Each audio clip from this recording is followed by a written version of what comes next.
All right, I hereby call this meeting to order of the governing body, City of Devine, this 15th day of July. My time 6:07. We will begin with our budget workshop, and the agenda listed is proposed budget for fiscal year 2025-2026. And I believe we'll be starting off with generalities with regards to the budget this evening.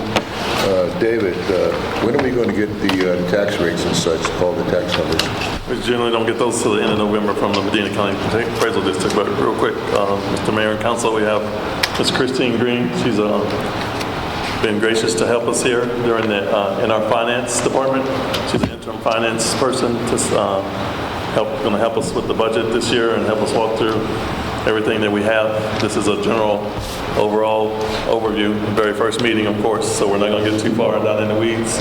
Just give you all a general overview, and she's kind of restructured the budget to where to be more user-friendly and I think better to understand.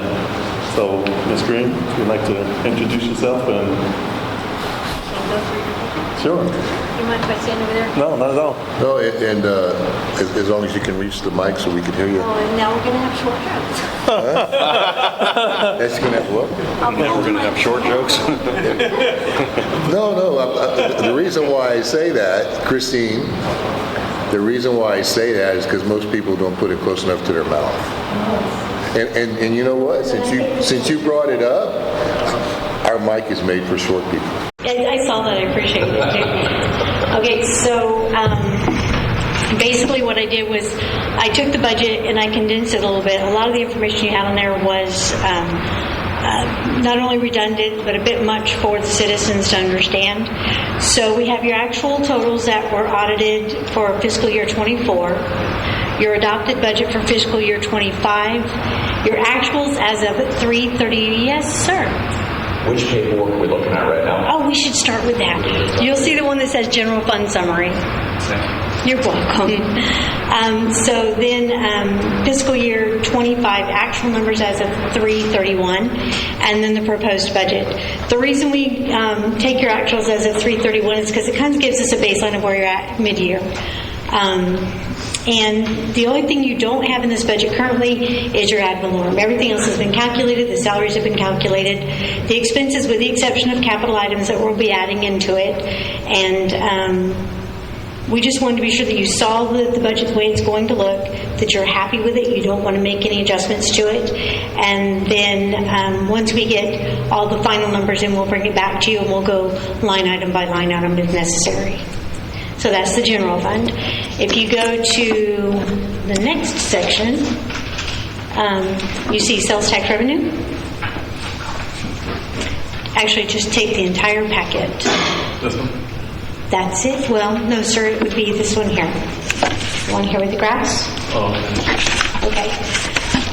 So what we did for your sales tax revenue is we took your actuals for 24, collections as of May 25, and then projected your June, July, August, and September's collections with a 3% increase, which is pretty much what I'm looking at statewide as far as sales tax collections. And then for our projections for 2026, we're projecting another 3% increase. Only because prices are going up, consumers will continue to purchase until you'll see a higher sales tax revenue come in.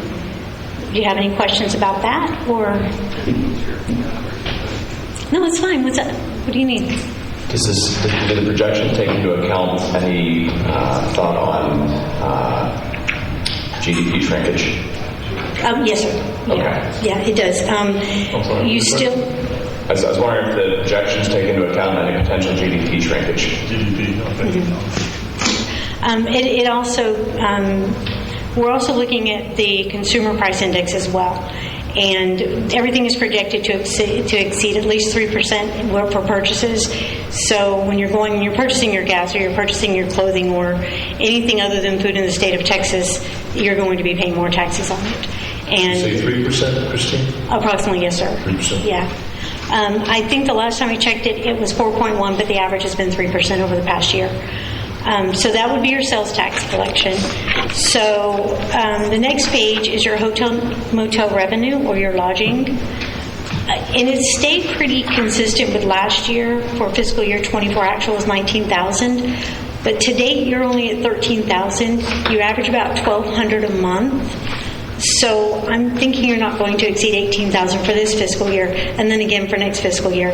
It's another thing that will be affected by the cost of transportation and other items like that, because consumers will travel less just because the costs are higher.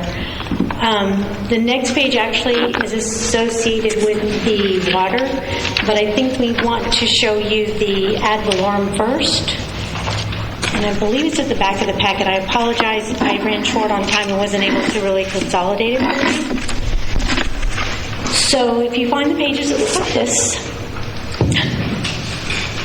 Okay, so the first page is going to show you your property tax current collections as of 2025 in May. You're actually really close to, well, you've already exceeded your collection projection by about $112,000. You still have 3 months to go. You'll probably average about $5,000 to $10,000 for each of those months. So you're most probably going to be at 1.45, something to that effect for your ad valorem.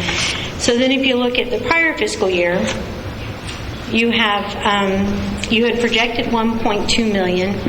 I'm sorry, 1.28, and you only collected 1.27. So, I'm sorry, sir? For 2024. Yes, sir, for 2024.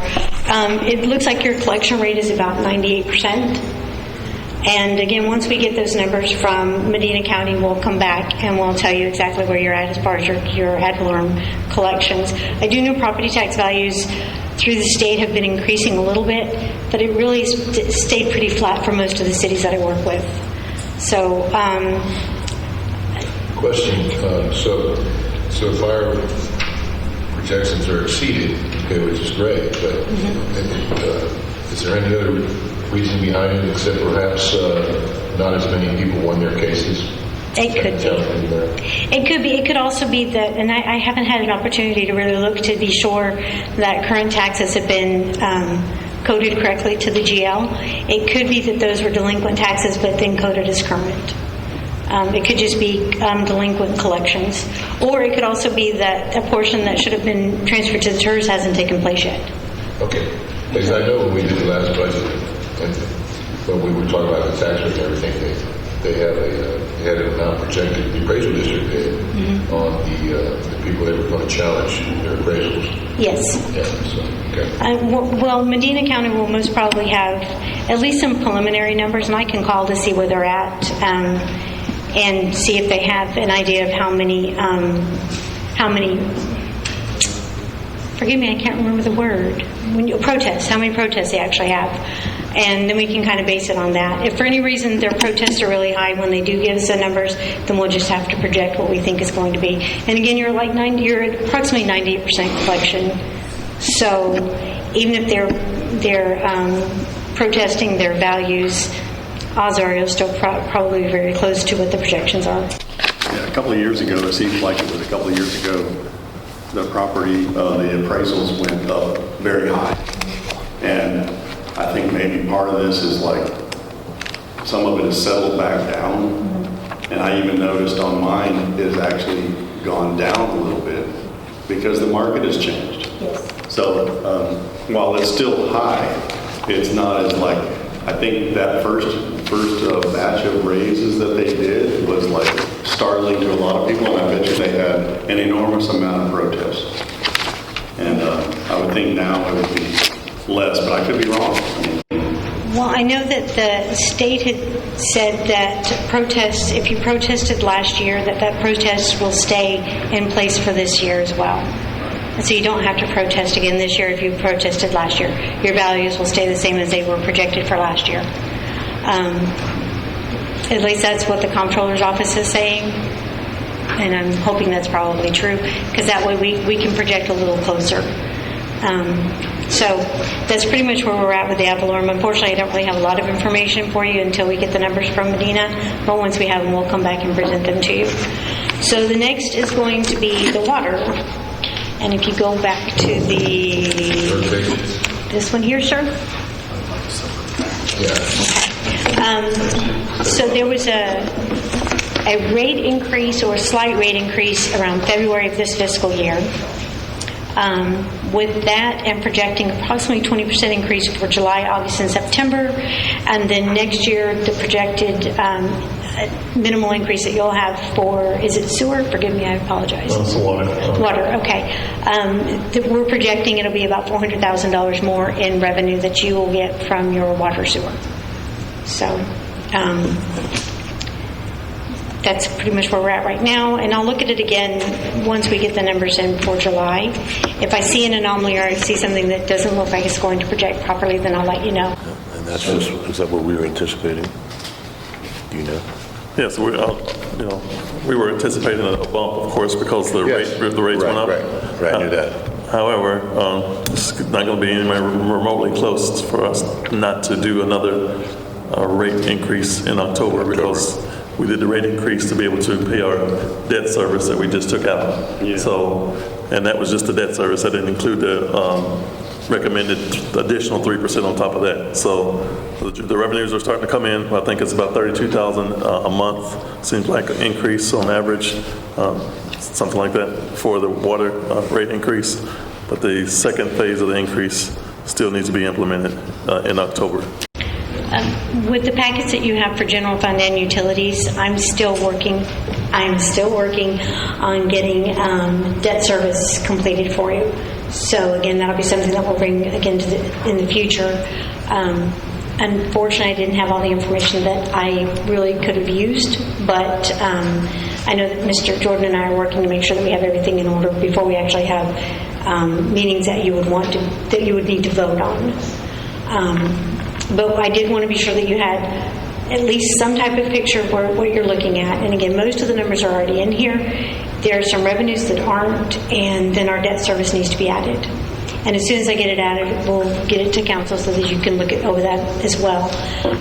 With the sewer water fund summary, you'll note that revenues are under expenditures by about $800,000. I don't want you to panic because, again, not all the numbers are in there. And once they are, I think that we'll be at a balanced budget. So how far off are we spread as far as covering our bills and giving ourselves some breathing room with the current rates? We don't have any breathing room. Matter of fact, we're trying to catch up. So we're I don't have the numbers, but we're considerably upside down. So these increases will help, of course, but it's going to be a while before we'll be able to even. The core of my question is more about how much we have. Does this give us an estimate of how much we're going to have to increase rates based on the usage in October? No. So the recommended rate that the water rate study gentleman recommended would be the rate that we would have to be at a minimum to be able to meet our debt obligation. So that's the recommendation that they gave, and it's also a recommendation that the SAMCO advisors gave for us to be able to. Will we vary from that when we first implemented because we created different tiers? Right, but still didn't generate a considerable amount of money away from what their recommendation was. Yes, we did do tiers. I don't know what that was. I don't, but I can get it for you. Well, it does seem like we took the overall amount and cut it in two, didn't we? Yes. Yes. The same percentage rate increase that happened will happen again in October, correct? Correct. That's the recommendation, yes. So it seemed like that was the recommendation, was just take it, well, that's what we decided as a Right. council, was to take it and divide it in half. Right. People adjusted their water consumption because we added those tiers and increased the amount charged per gallon in the higher tiers. And that's right. We're getting about $30,000 a month. We need $60,000 a month. Does that make sense? Yeah, no, it does. And I mean, I feel like in some ways this summer is going to be a little bit different just because we've had more rain. And so, the aspect of I just remember the way, correct me if I'm wrong, David, but wasn't it we were just barely squeaking under the wire to get to where we could get those grants that we needed or whatever? Correct. So the recommendation for the water rate study was such, since we got a AA bond rating last time, which is the first one we had in 20 years, they said that we had to, the recommendation was to pass it at that level in order for us to show that we are financially able to pay back that bond debt.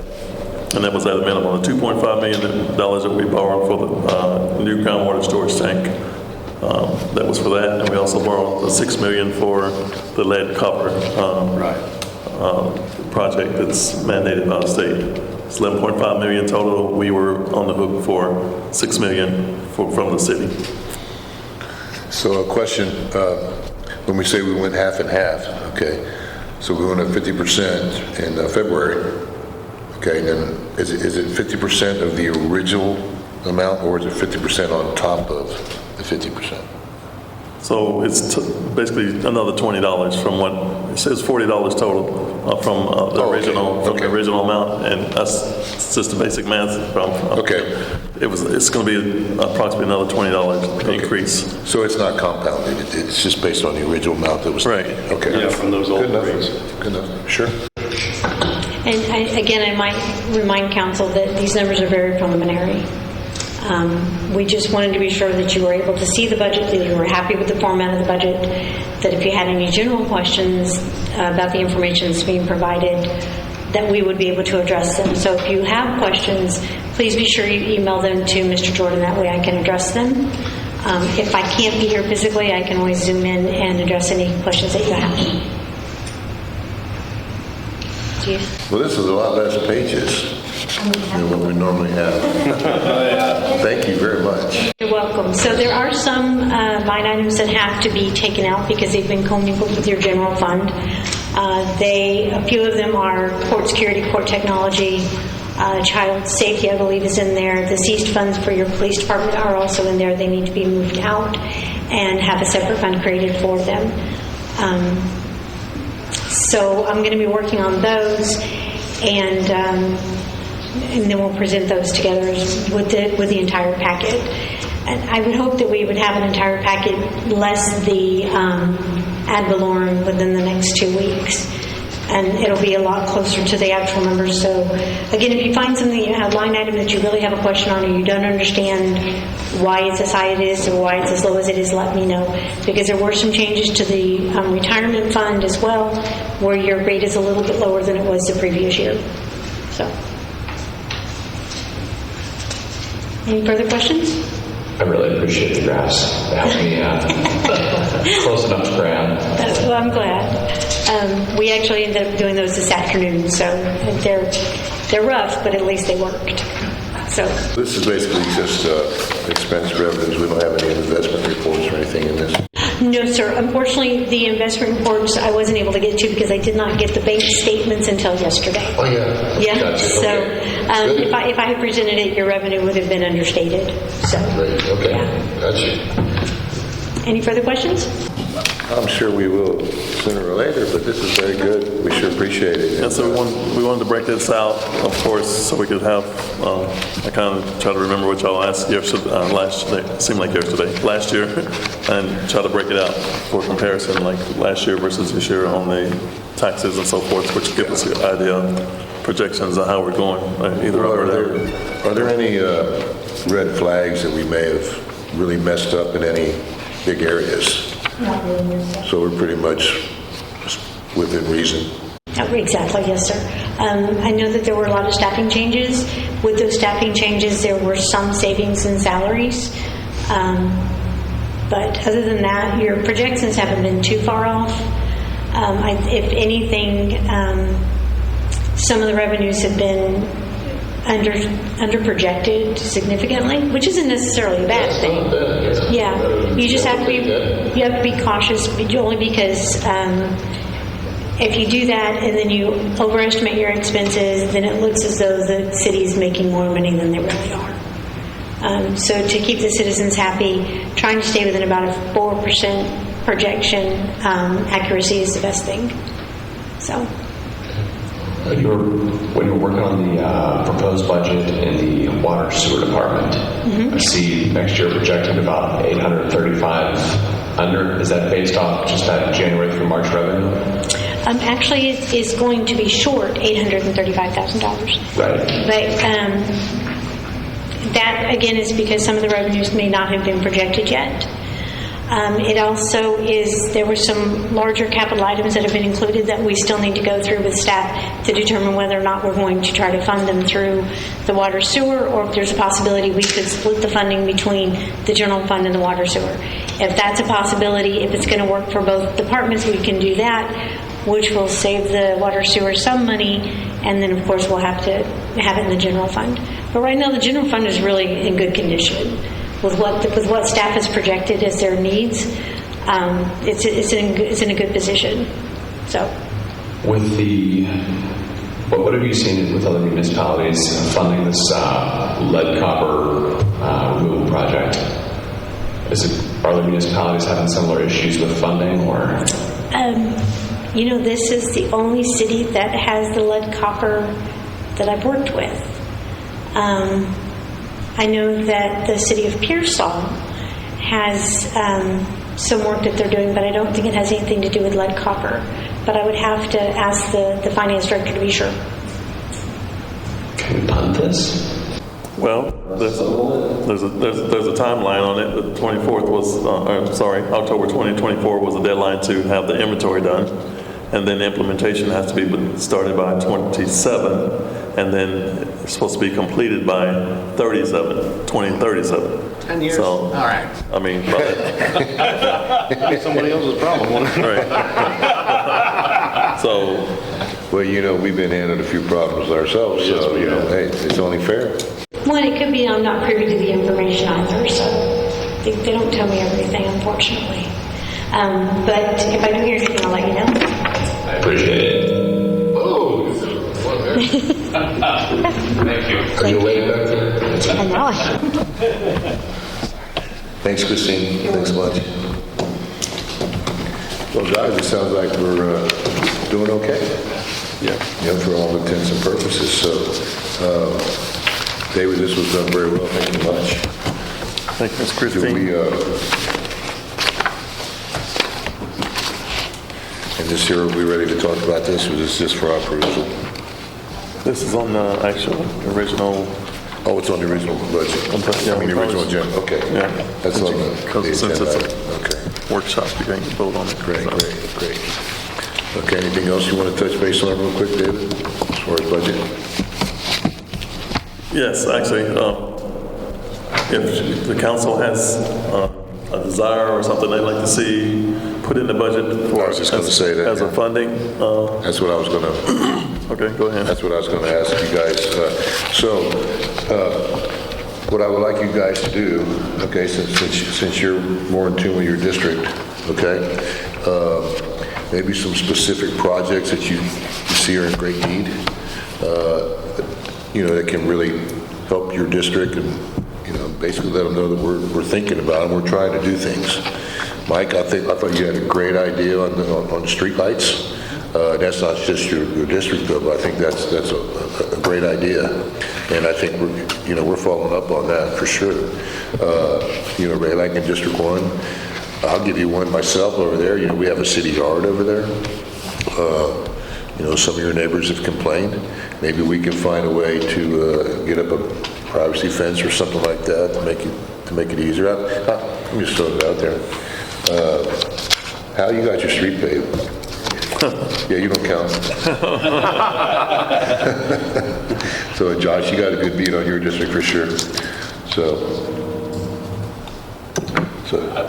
I'd really like to see if we could make the bathroom at Briscoe Park not look like a jail cell with an assault waiting to happen. And maybe take care of that low spot on Colonial there that everybody hates. That's a really big project. Yeah, that has been like that since I moved here, and I moved here in 1974. It's time to fix it. Although the rest of the street, believe it or not, is a lot better than 1974, and probably 94, to be honest with you. But I even met with Danny Lawler. We went over there, we looked at everything, and the only solution that he had to offer, and really it made sense because there's nowhere for the water to go. And why people even built homes there to begin with is beyond me. But they're there, okay? They're paying taxes. And then, of course, 1,000 people drive that road every day, whether they live in the city or not. They go out to the county and all that good stuff. So Danny's idea was, to get an easement through the property there going south. Matter of fact, there's a big wide opening where there's no houses there, right by it. And then, of course, you would have to bury pipe, right, get that water down through our drainage system on East Davis. And then it would go on out to Burnt Boot from there. But talking substantial money, and I don't even know if you could get an easement from that. How do you approach property owners on that, David? Are you aware of that? Eminent domain. Well, yeah, you don't want to claim your property, but I mean, you know, you have to buy strips of property from them, I guess. well, no, you get an easement. Yeah. So, I mean, it's still their property, they Yeah. can still build above it. You know, if you're gonna put drainage pipe underneath, it's just an easement, and you would have the right to go in and maintain it. I don't know, you know, of course, we'd have to find out approximately what that would cost. But it would benefit a lot of people. And it's one of the biggest things that people gripe about, that same people gripe about it that did 30 years ago, you know? So that should tell them something, that it's, you know, if there's an easy solution, we wouldn't have a problem there. But you know how people I are. have kind of a similar concern over on 2200. The water runs right back through there, in between Marshall Davis's house and his neighbor, and back behind. I mean, it is a disaster. Really? Yeah, the last big rain we had. Pete, where's Pete? You know where I'm talking about, don't you? Where that culvert's at? Yeah, I mean, it turns into like a lake. It's where, Oh, there's a really big, Scott Heron told me about that the other day. It's bad. It butts up to Fred's property there in the back. Yes. But there's like a really big dip and hole and such. Yeah, it's just, you know, it's affecting a lot of homes over there, and they're concerned about But it. that's not really anywhere that people drive. Well, I Although mean, obviously they do, because that's how it got to be like that. but when you have water, like just with a rain like that, if we actually had a real, I mean, that was a substantial rain, but it wasn't by any means like what I would say out of this world. I mean, and he's got water, you know, around those houses coming up to the house, coming up to the car. Or it was. Oh, yeah. I've got pictures of it because, you know, I took pictures of it when I went over there, and I like barely got my vehicle through the street even, because it was flooded over. And it comes down a little, you know, almost like a stream drainage area that, you know, the TxDOT put a little bridge over on the sidewalk. But it's, it's really bad. And I think he proposed a couple of ideas to Pete about some ways we might be able to address that. But I would sure like to see us do something to help those people out over there. Because I mean, this isn't a minor problem. It's a big problem. And I wasn't really aware of it too much until I had a call from Marshall on that last storm. And, you know, he's been trying to look at that for a long time. But I mean, it was really bad. I got over there and I kind of looked at it, I was like, oh my gosh, this is a serious issue. Pete, is there a way to get the drainage be done over that way to get into Francisco Creek or the other? But that and my other issue is a street issue, which we'll address when we have streets. But Coker, I'm just gonna say Coker. Yeah, you're right. Everybody is saying it, and I'm saying it too. It's really bad. Well, you talk about the end of Coker where you get up to 132. Yeah, it's just, I mean, half of that road is like a disaster. Yeah. Coker, and we got Crouch. Crouch is horrendous. Yep. Well, the part up there by, on Coker by 132 where you get to, what's this, Tuttle, right there, a lot of that's being left alone because of the projected water project that's going to go in there. Those lines never did get replaced. So nobody wants to tear anything up until we replace those Oh, yeah, I know. lines. That and, you know, Devine Street coming down through there. Oh, for sure. And there's like a lot of new homes on that street, and that street is, I mean, you have to go very slow just to pass on the street. It's rough. That is true. The old part of it, it's all gotten kind of bad. I think Devine Drive, that's yours, right, Josh? Yeah, that's his. I think that there's a lot of people who live on that street, and then a lot of people drive that street coming from Colonial Parkway and all that down. Well, and now But there's then- like that whole row of new houses along there. Well, that's true. That's, That's true, right, plus the other ones that are up there, but as soon as you go do that, people already complain about speeding on that road, is what well, it is. you know, Pete, this is a little off the subject, but even on Coker where they, you know, there's one speed bump. But, you know, just like I've mentioned before, I have a problem on Dilly because people are using Dilly. It's a nice street. It's a very nice street. So instead of going up Coker, which is a terrible street, they're racing down Dilly. They're not even stopping at, there's a stop sign at Jefferson and there's a stop sign at Coker. They're not even stopping. They're just coming up there and zigzagging onto Coker. And they're going fast. That's up to traffic enforcement. Yeah, but I mean, even on Coker, I was kind of thinking, you know, out there in the middle, instead of putting speed bumps, we just like pick a spot in the middle there and make a four-way stop. You know, maybe if we had to stop the traffic, it might help slow them down a little bit. I've seen enough for just running stop signs doing 50 plus, so I don't know the stop signs doing much.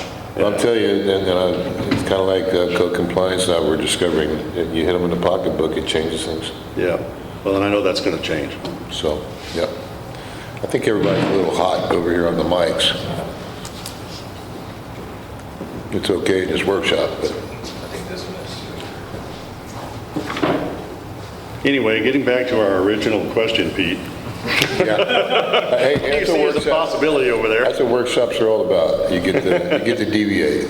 So on Blue Bonnet, one of the suggestions was removing the two culverts and replacing them with wider culverts because those are, I believe they're like 12-inch culverts.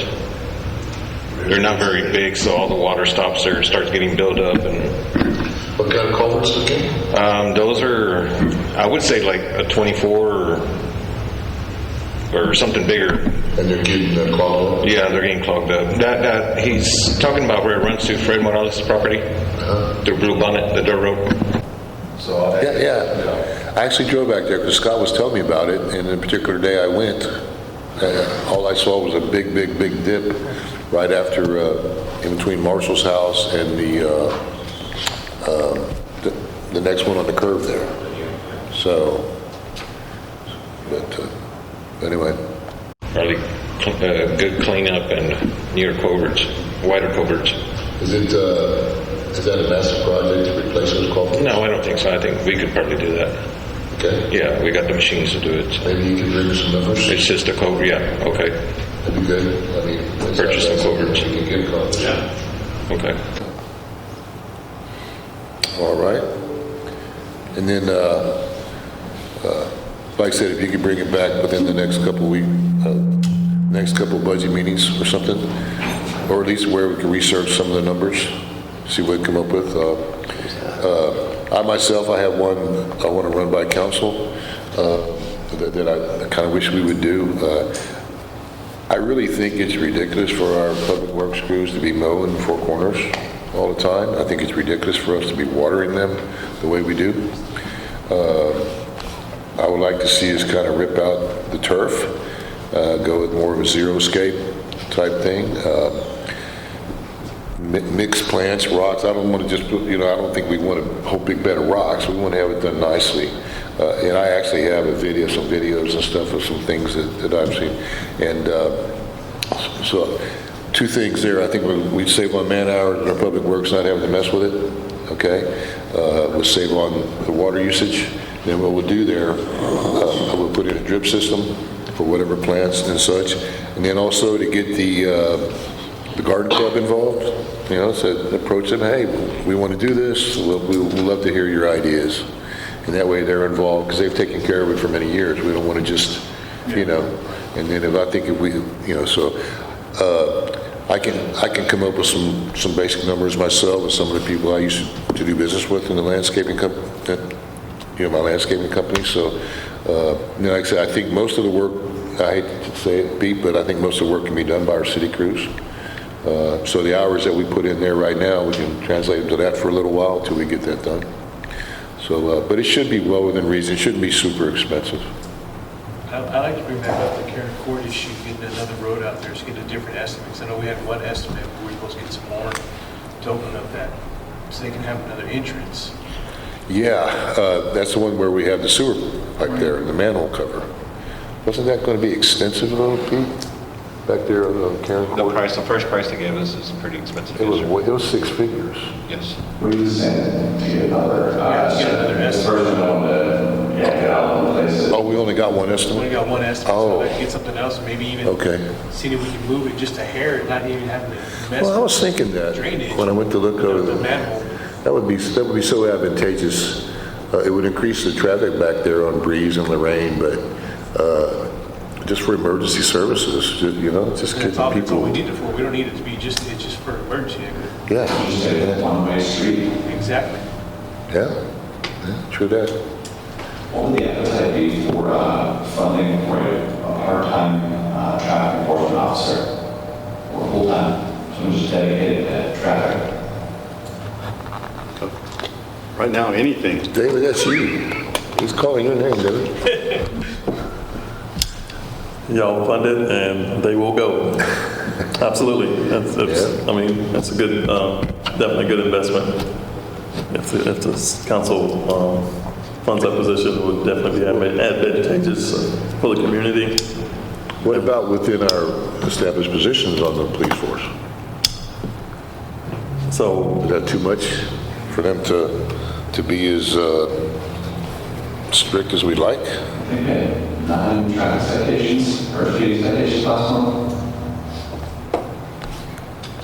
Mr. Lieutenant Andrews, would you like to address that?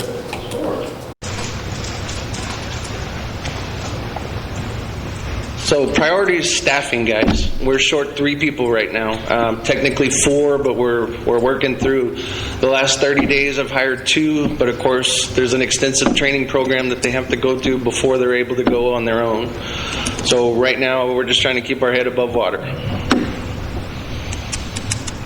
Understood, for sure. But yes, I would love to once again have our traffic officer position back, for sure. That would be lovely. That would be very beneficial. Do you believe that the hiring dollar amount is very low, that maybe that's why we're losing people to other cities, or?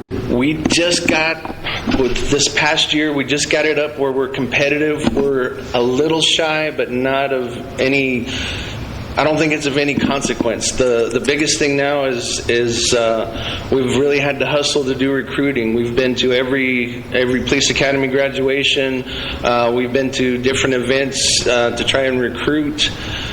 We came to, actually, me personally had to advance in the learning curve here. This past academy that we got invited to in Uvalde, I took a stack of applications and then, I was going to just start handing them out. And the police chief's like, "Hey, come over here. Let's talk about this. You need to make it for this generation. Everything needs to be electronic. Everything needs to be, you scan a QR code. It goes to our app." We did that. We were able to make that happen. So that's where one of our recent hires was from the academy, and it seems to be really simple, but it's not something that I would have normally have thought of if I hadn't have been involved with it. Right, like that. So hourly pay is not getting cadets in or police officers in? A lot of departments now are doing sponsorship on cadets, and we are leaning in that direction. We're not quite there yet. Actually, tomorrow I have a cadet that won't graduate until October, but he's coming in for an interview.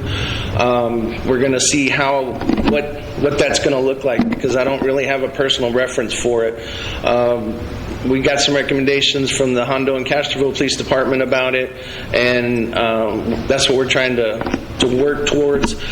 The last academy, well, I keep referring to the one in Uvalde, Frio County had already sponsored 11 of their 18 cadets just right out of the chute. So that was a big, wow, okay. So there's very few law enforcement agencies around that are fully staffed, and that's kind of a big hardship on us too. So, but would bumping up our starting pay help? Yes. Our last one, we ended up losing to the sheriff's department for a little bit more money that he got going over, because unfortunately, they get some state level funding that municipalities aren't eligible for. They get it at a county level, so that's where we're a little short. We are $1.35-ish an hour short from Hondo PD, but we're 20 cents difference from Lytle PD, so we're in the mix. It's a lot better than it was before when we were significantly lower. Yeah, but I think Lytle, what's the police chief's name? Richie Priest. He a couple of months ago at their meeting there, he was inquiring that they need to hire some more police officers for the traffic that's coming in, the housing development and everything else. Absolutely. So, Well, Chris, of the three that have left, recently you said one went to the sheriff. yes. How about the other two?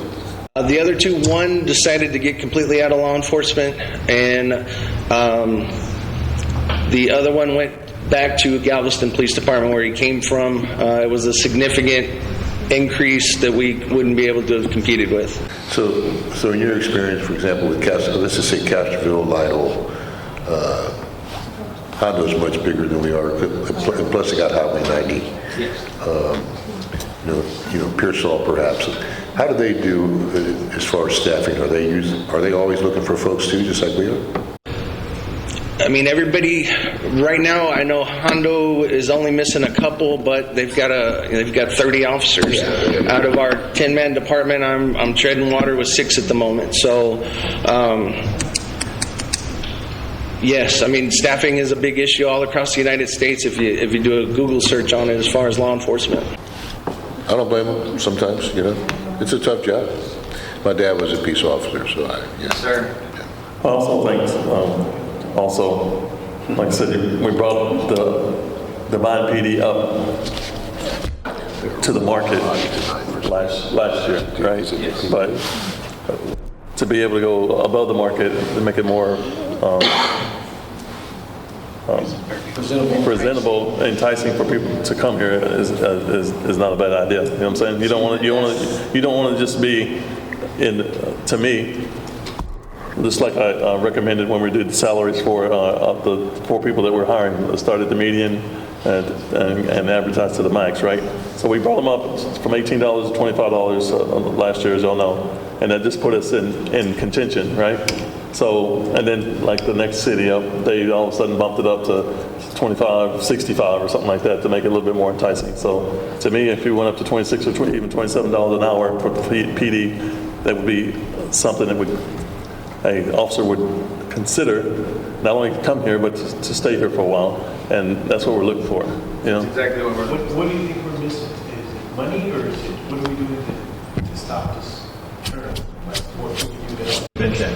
It's inevitable. Us being a small department, I've got another one that is fixing to next month's going to the San Antonio Police Department, which that is a phenomenal increase for him.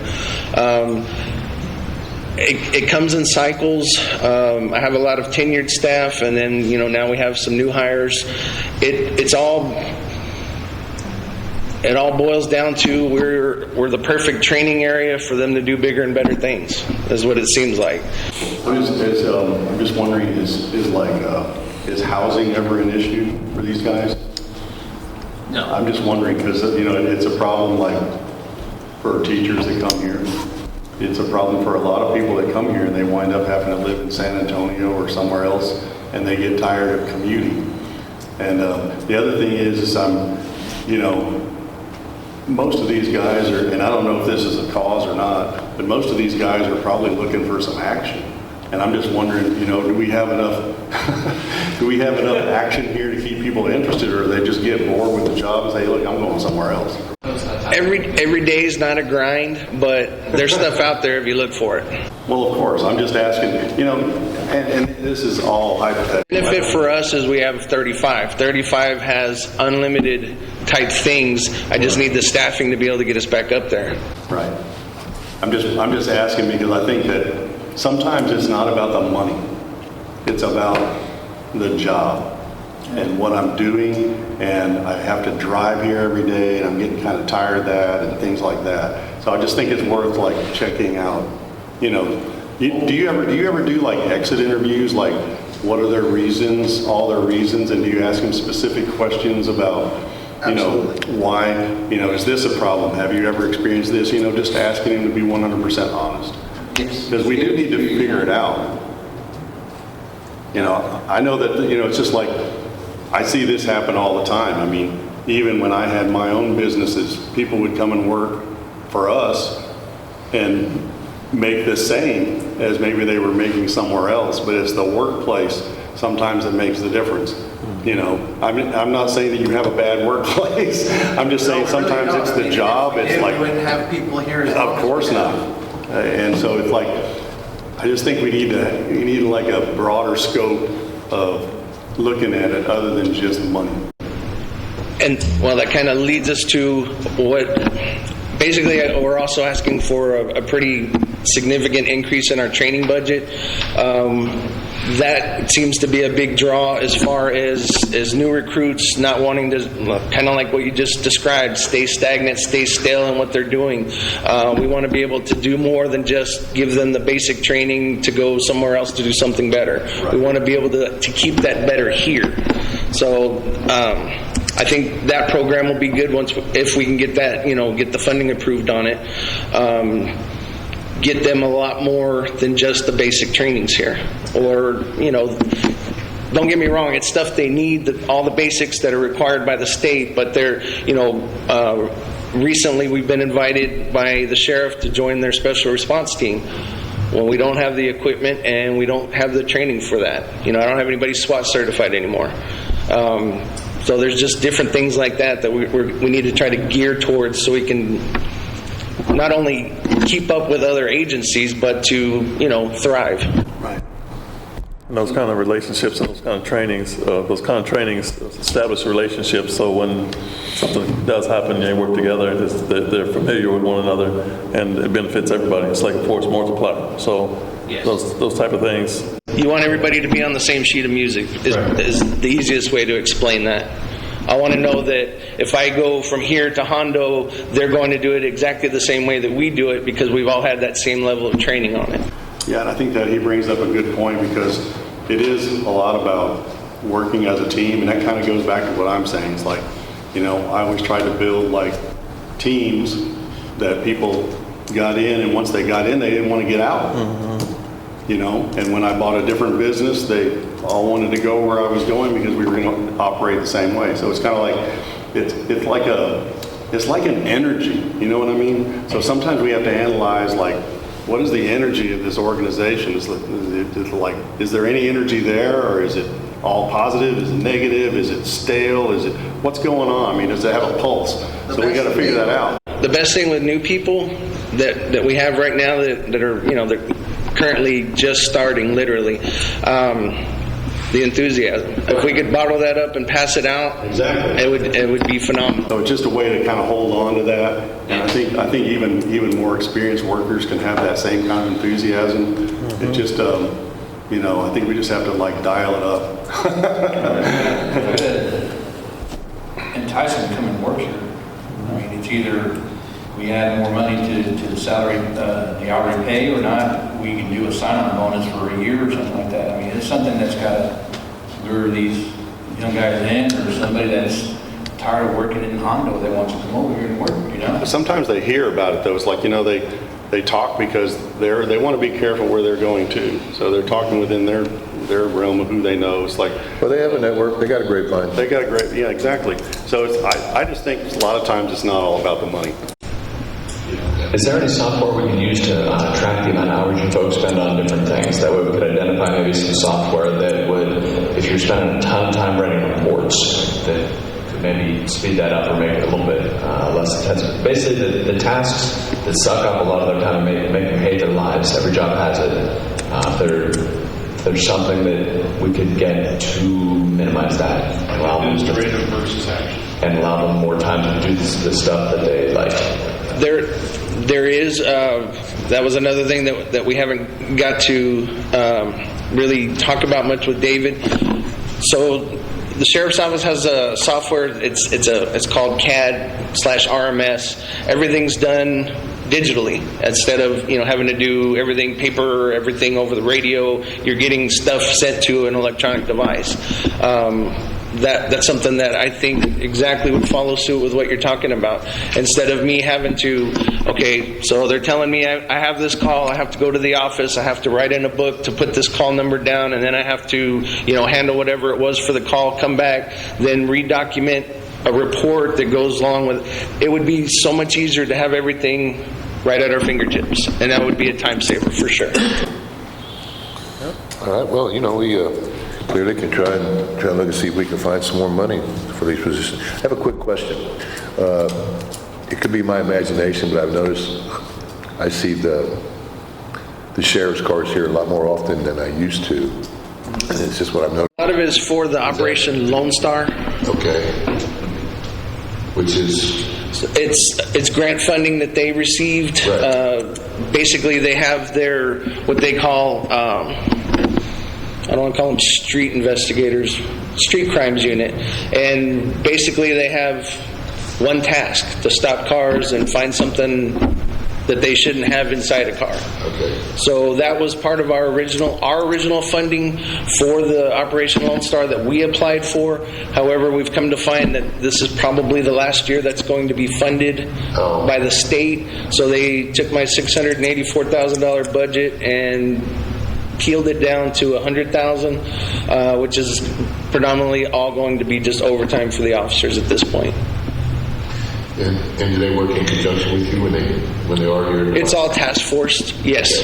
Okay, good to know. All right, guys, I think... Real quick, what's going to take the sponsors? You said that they sponsor, what do we need to do sponsors trying to get that to help out with staff? It depends on how you do it. You can actually take an applicant, pay for their academy, pay them approximately $15 an hour while they're going through the academy, and then once they're out, they're committing to you for a minimum of 2-3 years at least.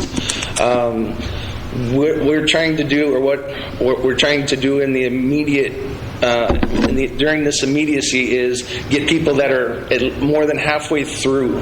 That way, we have a quick baseline of, okay, if I start with you now, give you X amount of money while you're going to school, then when you get out in October, you're coming straight to us. That's kind of what we're leaning towards. We're just trying to get there right now.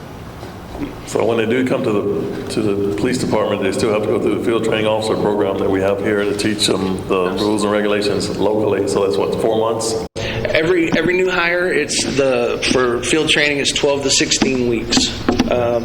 Maxed out at 20, just depending on how much remedial training is necessary, but we haven't had anybody go beyond the 16. So, you have another unit there, but they're doubled up, and they have to go through the training and pass each phase before they're allowed to go out on their own. So, technically, you got the academy finishing, then coming to us for 4 months for training before they're actually able to be on the patrol on their own. Yeah. So, it's considerable investment in them, and that's why we requested, I want to say 3 years. If we're going to pay for their academy and pay them while they're in the academy, then they should at least sign a contract that they're going to give a good faith intention and do at least 3 years. Oh, yeah. And if they don't, then they will be required to pay the money back. There you go. So we have that clause where we get the money back. So that's one of the new things we're going to see where we can get with it as far as trying something new. Yeah. All right. Thanks, Chris. Yes, sir. Thanks a lot. Hey, David, when is our next budget meeting? Next Tuesday. We set a schedule like that for every week, but it's going to be up to y'all exactly who can make it and your availability. But we set a meeting every Tuesday coming up for the next month or so. But like I said, we really are not going to get our solid numbers from the county until like the end of the month of September, right? Not September. August. Sorry. Yeah. Okay. Middle to the end of August for the actual solid numbers from the. Yeah, it kind of tells you what you can and can't do. Right. So, okay, guys, I think we should probably stop here. We got a regular meeting coming up here in just a few minutes. Let's just take a couple minutes real quick. It's 6:01 right now, but just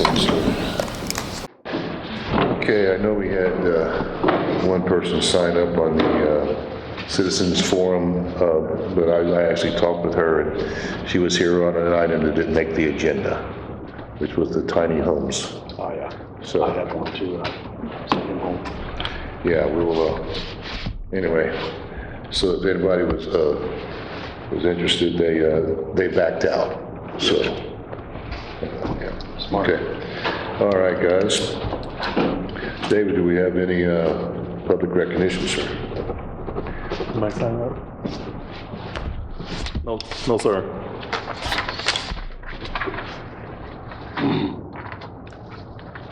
That was it, right? Just Yes, sir. this evening? Okay. Employee recognition? Just want to recognize Dora Rodriguez has retired from the city. Thank her for her 41 years of service to the city, and we wish her well. And so do I. Dora wore many hats in those 41 years. She acted administrator for probably, 15 or 16 of those, and city secretary and so forth. She worked, I think this was the only place she ever worked, straight out of high school. So and she has other things she's going to move on and probably enjoy her grandkids a lot more now.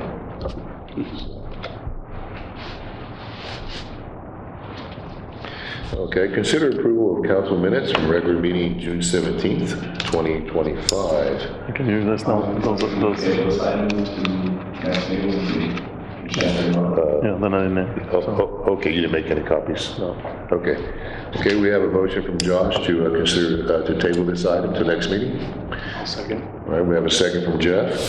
Just letting you know, the minutes got completed Sunday on paper, and then, so there wasn't time enough to get those in the packet. All in favor? Motion passes unanimously, 5-0. Agenda item number 7, consider and act upon approving the Nueces River Authority water rights contract. David? Mayor and Council, y'all, this is Mr. Pruski from the Nueces River Authority. He's going to give a briefing on regarding the desalination plant and possibility of alternative source of water, alternative different from our ASR concept. I'd like for you to just listen to the presentation tonight. I'm really not asking for approval of the contract at this point, but Mr. Pruski, go ahead. Gotcha. Thank y'all for having me here today. Travis Pruski, Chief Operations Officer for the Nueces River Authority. I appreciate the position you guys in. I was Councilman/Mayor of Poth for 12 years, so I understand the shoes you have to fill and the duties you have to be with. I've been with the River Authority for 6 years as an employee, and previously I was a Board of Directors member of the River Authority for 6 years as well. And the reason we're here today is talk about water. Water has been crucial to the things I've been planning for the past over a decade now. I've been part of the Regional Water Planning Group, which Devine in the county is in, and also part of Region N, which is in the southern part of the basin towards the Corpus Christi area, talking about water supply. And we've been watching the groundwaters, we've been watching the growth coming to our areas, and we've been looking at a lot of different concepts on how to improve water supply for the area. I have grave concerns about where we're going to be in the next 20 years, 30 years, probably even sooner than that, on where we're going to be at water supply. So I have a quick slide I'd like we go through to kind of show you some information. Please, this is very informal, so stop me anytime, ask a question, or, I love to hear your input back, but if you'll go to the next slide, please. So if you're not familiar with the River Authority, we were established 90 years ago, and we're supposed to protect and defend water resources. We look after flooding, parks, and lots of things that we are able to do. But of course, water supply is one of the biggest things that we do. We were instrumental with the City of Corpus to build Lake Corpus Christi, Choke Canyon, if you're familiar with the Mary Rose Pipeline, which is serving about 90% of the water to Corpus Christi area today. We were instrumental in those projects, so water supply is something that we're used to and a lot of river authorities do. Next slide. So that's the basin that we cover. It's quite large. Y'all are, of course, right there in the middle. Our water supply project is to look at the needs of all this area to see what can we do to help with the water supplies. I know I've been in multiple meetings in Honda with the ASR project that y'all are looking at, possibly from Medina County. Like I said, we're part of Region N and Region L. We've been looking at groundwater brackage projects. We've been looking about piping water from different areas, from up north past Kinney County and different areas like that, trying to find what's the most cost-effective way to bring water to the area. Next slide.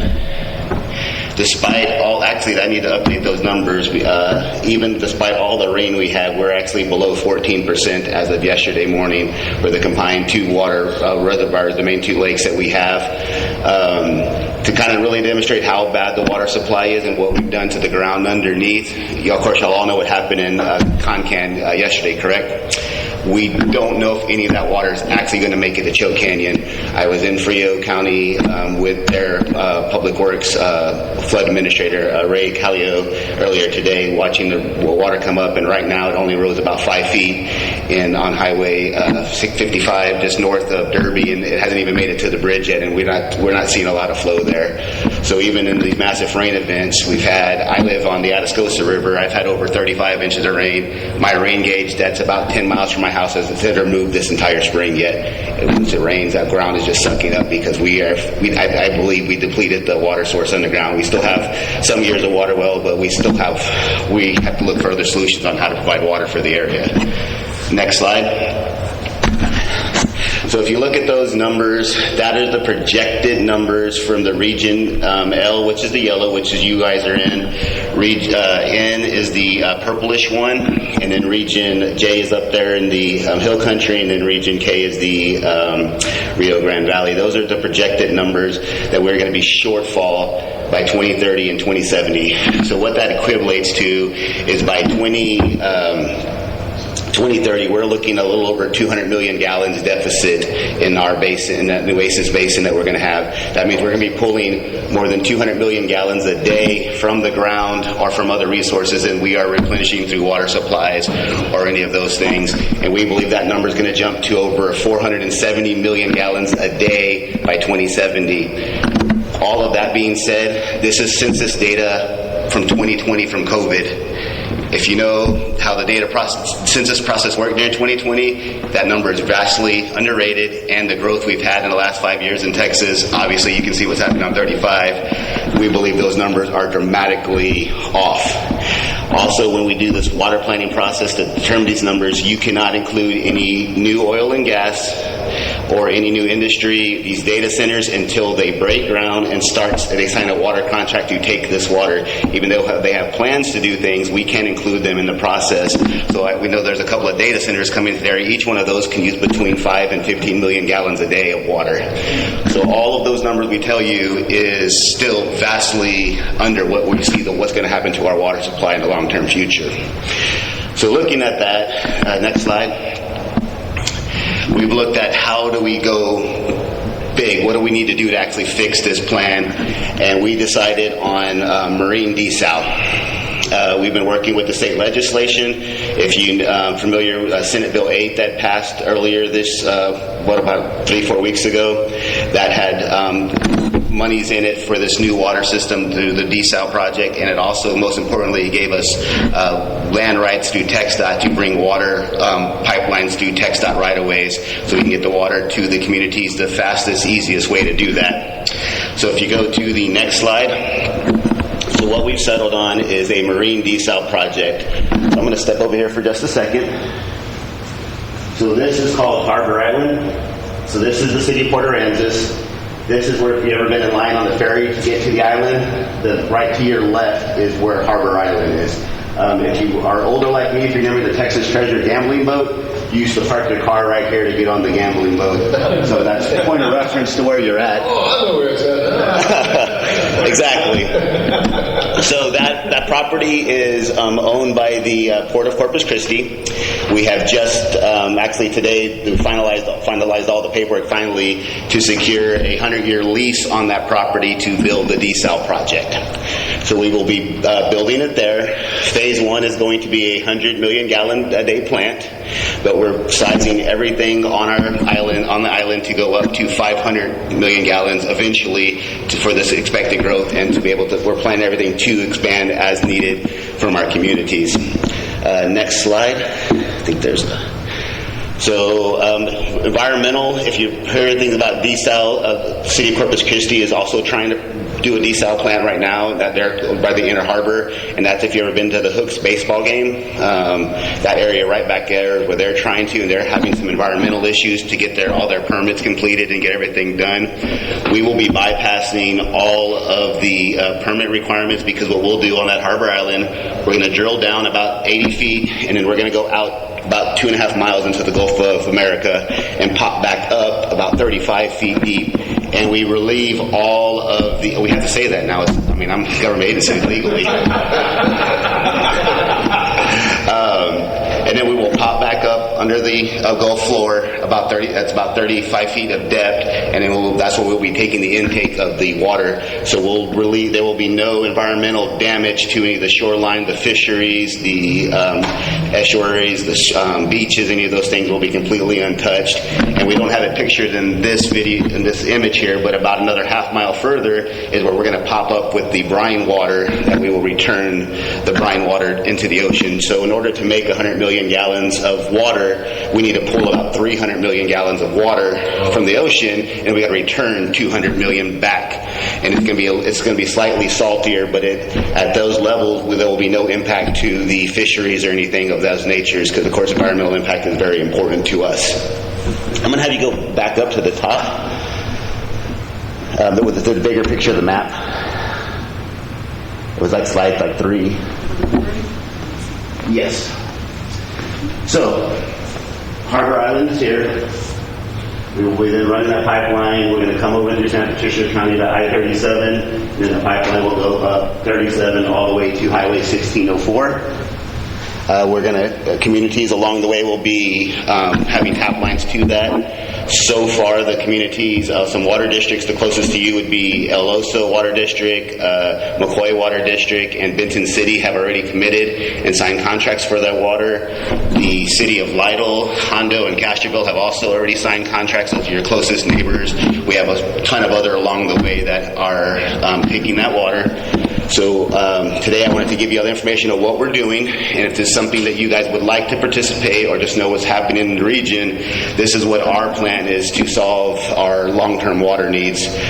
We believe the plant will be online by 2029, servicing the southern portion of the basin, and it will probably 2030-ish, we should have the pipeline completed up here to the I-37 corridor to be serving the northern part of the basin to provide them with this water. That seems to be very quick for something of this magnitude. It is. That is actually conservative. We believe we're our goal, and working with the state, we believe we can beat that, because we're going to have two things. One, we're going to be close to disaster declarations by several counties.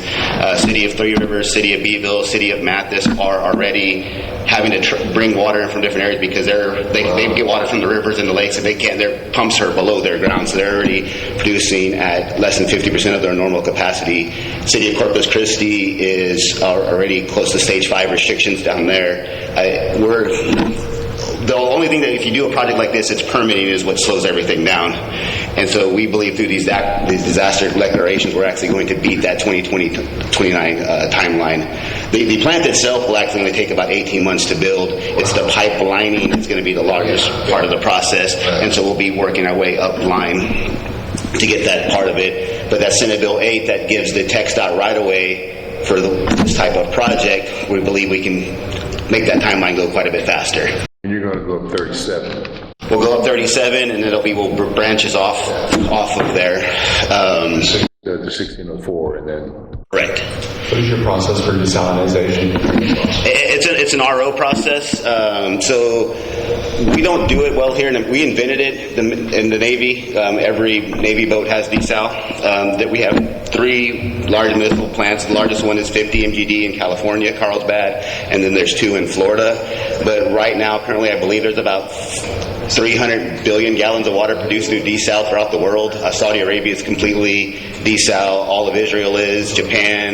all parts of Africa. Spain is almost 100% desal now. So it's a very common practice. We just don't do it in America. We've been using our natural resources, but now we're at a point where we're going to be out of those natural resources, I believe. So this is our plan to combat that. Is this water going to be for residential use only or agricultural as well? It can be used for agricultural. Where our main goal is municipalities and industries, because of course pipelining is the most expensive part of the process. Is not to actually desal; it's getting the water to where it needs to go. So our initial goal is to get the water to the municipalities and industrial customers that need it, and then of course any agriculture customers that's on the way or wants to pay for the pipeline can obviously have it, but it will get pricier because the longer your pipeline, the more expensive it gets. What is the projected lifespan of the pipeline? And will it be subterranean or above ground? It'll be underground, and you're looking. I'll confirm one of my engineers, but I mean they'll be building a pipeline to last 50, 70 plus years. This is not a cheap or short-term project. This is a long-term water supply, and then with it, we'll be, as we scale up, we'll be building additional pipelines to redundancy as we go up to produce more water for the communities that need it. So what's the corrosion on that? I mean, you're going to have some oxygenation in there. I mean, typical pipelines have people in, which mitigates the rust. A little bit off, just trying to think long term what the cost is going to be on this. Is it going to be a 10-year lifespan or just like a 7,500 year? It's 50 to 75 years is our estimates. I'm not an engineer, so I can't give you all the details, and we're working on that pipeline right now. So one of the things about you do the RO process is we take it down to H2O. It's so we have hard water, soft waters, all those things. When we get done with that process, it is water, and what we actually have to do is run it through a calcium base. So actually to add that little bit of calcium so it doesn't corrode the lines in it. But again, it's common use. The plant in California has been online for about 20 years. Israel's plants have been online for almost 40 years. So we have lots of experience, and we've been to these locations to see what kind of issues they have so that we don't run into that same issues down here or learn from the past mistakes. What are your projections on cost per gallon compared to municipal water supplies like ours? Our projection right now is between $10 and $12 per thousand, which it's high today's standards. We're not going to deny that, but we believe in 5, 10, 15 years, if you're having to get water pipelines from who knows where, or if you can find a water supply, you're going to be paying well above that. And originally, if you would have done a desal project like this, we probably would have been in the $3, $4 range, and everyone back then said that was too expensive. Everything's too expensive today. But when you're 10, 15 years down the road and you don't have water or you don't have any other options, or your options are going to be a lot more expensive. I know you're going to be talking about a pump station here later, those types of things. The prices are just going through the roof on everything you have to do. So I might be jumping ahead of what you might be saying later. Okay, so this will all be under the auspices of the Nueces River Authority? Correct. The Nueces River Authority will be the owner-operator of the project, and then we will have basically a co-op with all the cities and water districts who are going to be taking that water off. Okay, so let's say you get this up in 4 years, okay? And does each city have equal rights to the water?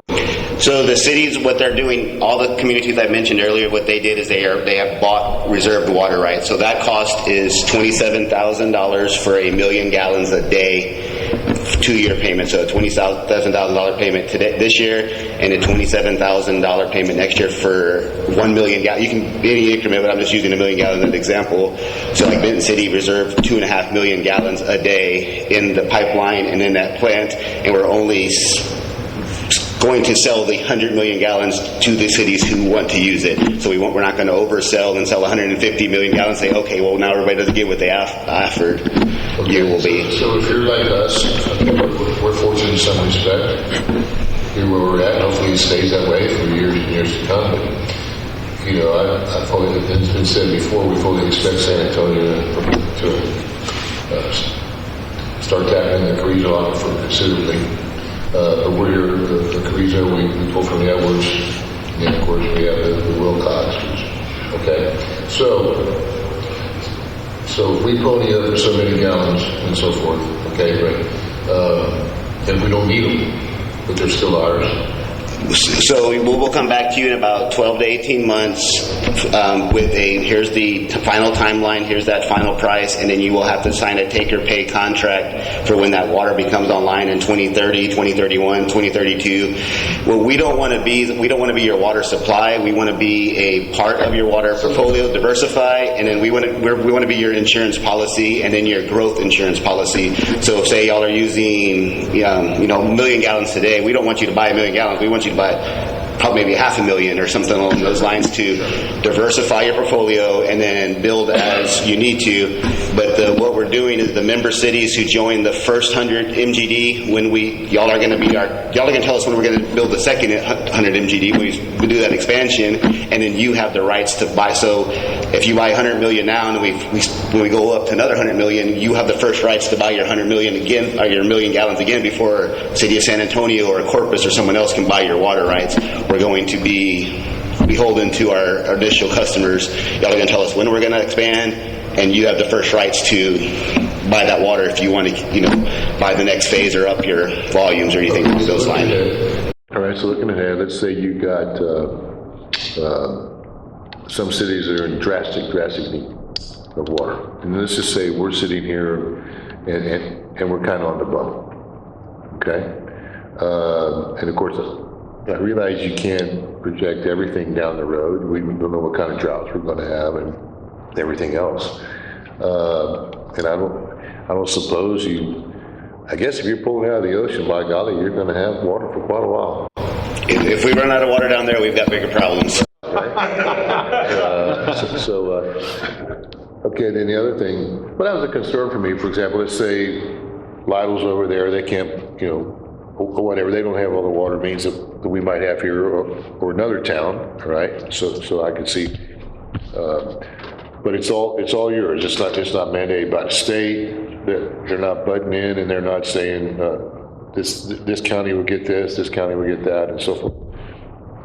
Do you get any state assistance financially? We'll be going after state assistance on the pipeline. We are not planning on the plant. We're looking at the pipeline cost. Actually, what Senate Bill 8 did was very important for us is we actually don't plan to use any money for the initial project. What we want the state to do is the state funding to build the upsized pipe. So we're going to build a 100 million gallon plant, but we want to build a 200 million gallon pipeline to start with, because that's the most expensive, the hardest thing to do. Is so we want the state to pay for the upsized pipe, so when we do to expand to the next 100 million gallons, we're not then trying to also go back in and the cost of pipe goes up 1,000%, and it costs so much more for the cities, so that you can keep that cost down in the long run. That's what we're asking the state to do in this participation. And the pipe will be solely for Nueces River Authority? Yes, I mean, it'll be the pipe from the plant to the cities that we're taking it to. I mean, like I said, there'll be multiple branches off of this that goes to service everybody. Everyone is going to have the same price for the count. Every city, whether you're buying 50 million gallons or you're buying 500,000 gallons, it's the same price.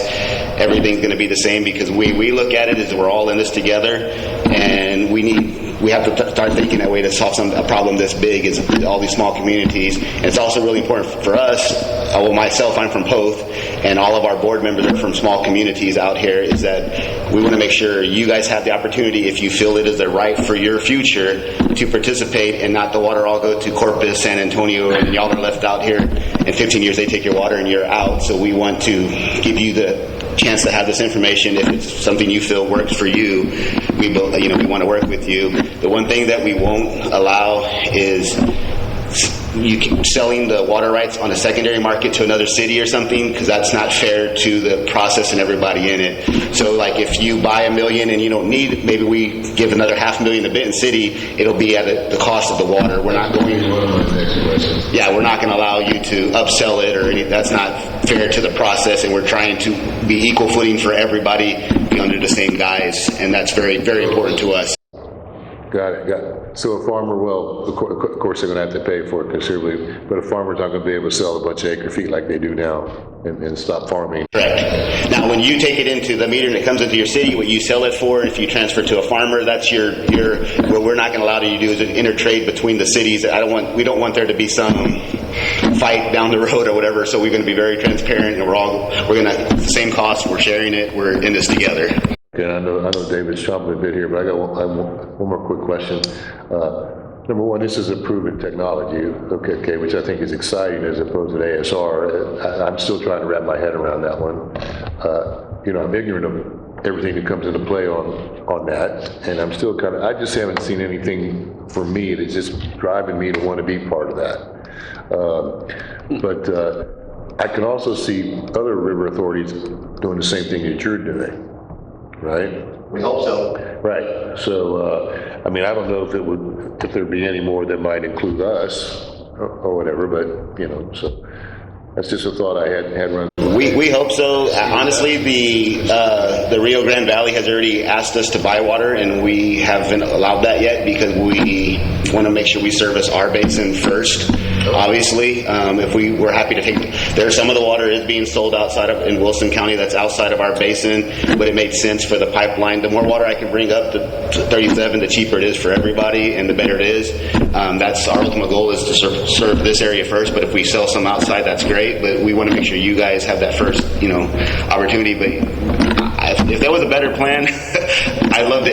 We've been working hard on this for a long time. And I'm not against ASR. I think it's it's a part of your portfolio. It's not a be all to solve the problems. ASR is a really great project, but you have to have water first to put it in the ASR. But I think an ASR project like I'm not against their project. I think it needs to be a piece of the puzzle too. There should be your groundwater. There should be some desal. There should be some ASR. You have to diversify because something's going to fail and not be there when we need it. So you got to have a backup plan.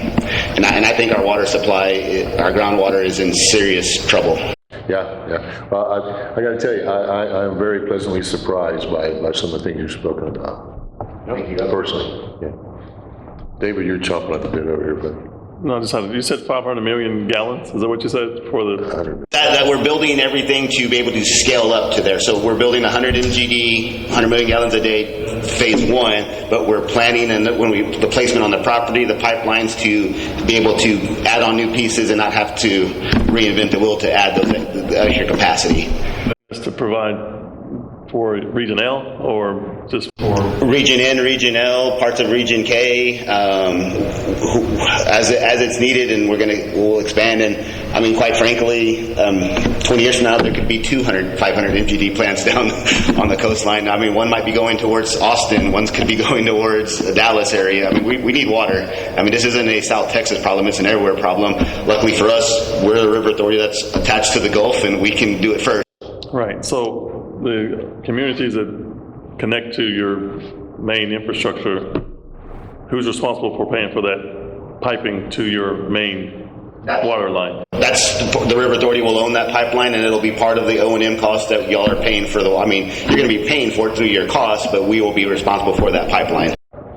The city pays for it to connect. It's part of the fee that you're going to pay for the water. That $10 or $12 per thousand. That's part of that O&M, is to maintain that pipeline infrastructure to the tap. And then once it gets to that meter tap, then it's your responsibility from the tap, obviously.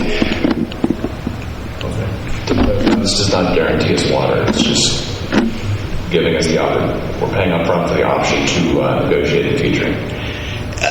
Correct. We're building the plant. The water's coming. If y'all don't have to, if you decide you want to not take it when that take or pay contract comes, that's your prerogative. But you won't get a refund on that. If you water 1 million gallons and you decide 2 years from now, we're out. We spent that money on engineering to get the water to you. So, obviously, I can't give you a refund on that $27,000. We can't roll that forward into we don't need water right now. We'd have to take that by a case-by-case basis. I can't promise anything at this time. So what's really important through this process is that, again, we're all in this together. We want you to make a reasonable decision on what you think with 500,000, 400,000 gallons, because we're bringing that pipeline, we're designing it. Well, that pipeline affects Devine, it affects Lytle, it affects Castroville, it affects Hondo. So we really have to have that mindset. You have to think this is what you want, and then we have to go in that mindset. We're doing this because it affects everybody. So what would make sense for me is to help pay for the infrastructure, sure, but to pre-purchase water through that when we feel pretty confident we're not going to need that water just because of how lucky we are positioned on two aquifers. Mm-hmm. we wouldn't need this for 5-10 years, though it would make a lot of sense to be in it together, as you say, and invest in the infrastructure up front. So would there be any appetite whatsoever to possibly negotiate? We wouldn't do that, but when that time comes in 5 years, there's a good chance Lidl might need it, and so maybe we just transfer that water rights to them for a while, or we could look at that when that time comes, when the water gets here. We're not opposed to that, but how do I say it? We want committed parties, cities who want that. I understand what you're saying, but I can't. If we don't send that extra 500,000 gallons to you guys, then it's going to cost. Everyone else's price has got to go up because y'all didn't take that price tag, because that your cost was. On the other side of that, can somebody later down the road increase their need? Well, that's if we phase up, or if someone's not using their full amount, and they're like maybe there'll be an open market. We're going to be obviously, once we become a partner, I would imagine we'll be talking constantly throughout this process. You're like, hey, you know what? We ordered 500,000, but we really only need 300,000. Does Benton City want 200,000 extra for the next 6 months? That might be a possibility. What are your contingency plans if you get just smashed by a hurricane, then your primary plan is down for 6 months for repairs? Well, we don't expect that. Well, the pipeline itself is going to have billions of gallons of water in it. So as long as the pressurized and the pumps up of the pipeline won't. But so marine desal is on the water, so it's in Japan. They get hit with typhoons. We discussed this with the partners who build this. Like, they build it in. So they know how to deal with that. The only issue they have is power generation. So that's what we're working on now, is the backup power supply, so when power goes out, the plant doesn't be affected. But they've actually been able to, I want to say not hurricane proof them, but basically hurricane proof them, because they're all on the Gulf or a bay or something. So this is normal. It's the power that they lose because the island power system went out. That's been the only problem, not the plant itself. If that makes sense. Say in a decade you have maximized your throughput there. What is the ability potential to upscale? When we fill up the 100 million? Yes. Well, the 100 million will be gone by the end of this year. So we'll have our commitment for that first phase 1. Now, that next 100 million, do we start planning that in a year from now, 2 years from now, or do we plan it for 5 or 10 years from now? I don't know. I'm going to depend on the cities and the water district who are wiring the water to tell me, hey, we've been looking at our numbers, we've got growth coming, we need to start planning. We're only adding 50 million gallons in 5 years. So, it's going to be based on the communities that are purchasing that water when we build the next phase. So your current infrastructure is capable of scaling up, or you just have to build another desal plant? You would add new trains to it. So imagine just a big warehouse, and there's going to be these there are these racks, and they're long piping systems where we're going to build the infrastructure so that we just add new racks of RO systems into it. So we're very modular. Yes. So I would say it would still probably take 18 months to scale up, but we would be planning ahead to go through that process, but we're building everything to scale up as needed. We don't have to start all over from scratch. So the more cities that you get involved, the less the cost of the water will be, or is it going to rise? You're building your infrastructure that you're building over there at the coast. Salt is, it's the worst. Salt is, how you say it? Gross. Yeah, it's more corrosive. It's the metal's worst enemy. What kind of infrastructure are you going to have? Well, it's all stainless steel, but this process has been around for a long time, but every one of them is built on the coast, so they're very familiar how to maintain. We were in California, Carlsbad, a few months ago, and their plant is 20 plus years old, and there's been no damage. There's nothing, because they built it to sustain, because that's the environment they're built in. Every plant is built in that type of environment, so they're used to that. That's a common thing. So you build it to survive that, hurricanes, erosion, salt. Heck, we're going to be producing salt at the plant itself.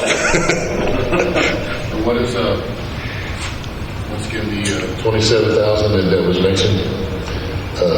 How many gallons is that? 27 is for 1 million gallons a day to reserve rights.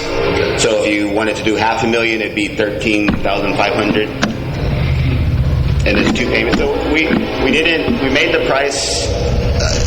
We feel that's a very reasonable price to put your name in the hat, but that gives us enough funds to get the engineering to. I gotta get it here to you guys. We have to talk about blending your water. That's going to cost us. I mean, it's going to cost us millions of dollars to do that. So I need each city to pay in their fair share to plan to do that. We're looking for willing, needing partners who want this water. So what happens if there's a roadblock and you guys don't complete? We've already spent our money into it. Are we going to get any type of guarantee? There's no refund. There's no guarantee. I will tell you, we don't have a choice. We can't fail. We will be out of water in most of our region in the next 10, 15, 20 years. We can't fail. We have to complete this project. This is going to be our NRA. This is our life goal and mission. We cannot. The state's not going to let you fail. You're going to use eminent domain no matter what you get that water to where. We have eminent domain power if we needed to use it. We don't want to use that route, but we can't fail, guys. I can't. I mean, Three Rivers, Mathis, Beeville are out of water today. We can't not get this project built. It is not going to get any better. It's not. So the way I understand this contract, there's no infrastructure included, so all the delivery and transportation costs would still fall on us. So that would be above and beyond the water cost? No.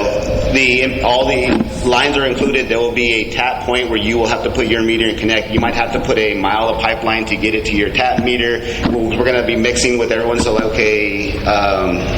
where Benton City lines in, if Natalia, I just was meeting with their council, where they in, and you're like, okay, we got to get to that next step. So that's the talk we'll be working with you. But the pipeline infrastructure to where your meter is on us. It's our responsibility. It's part of. I mean, you're paying for it. I mean, it's all part of the cost of buying the water because it's going to go back to the infrastructure of this project.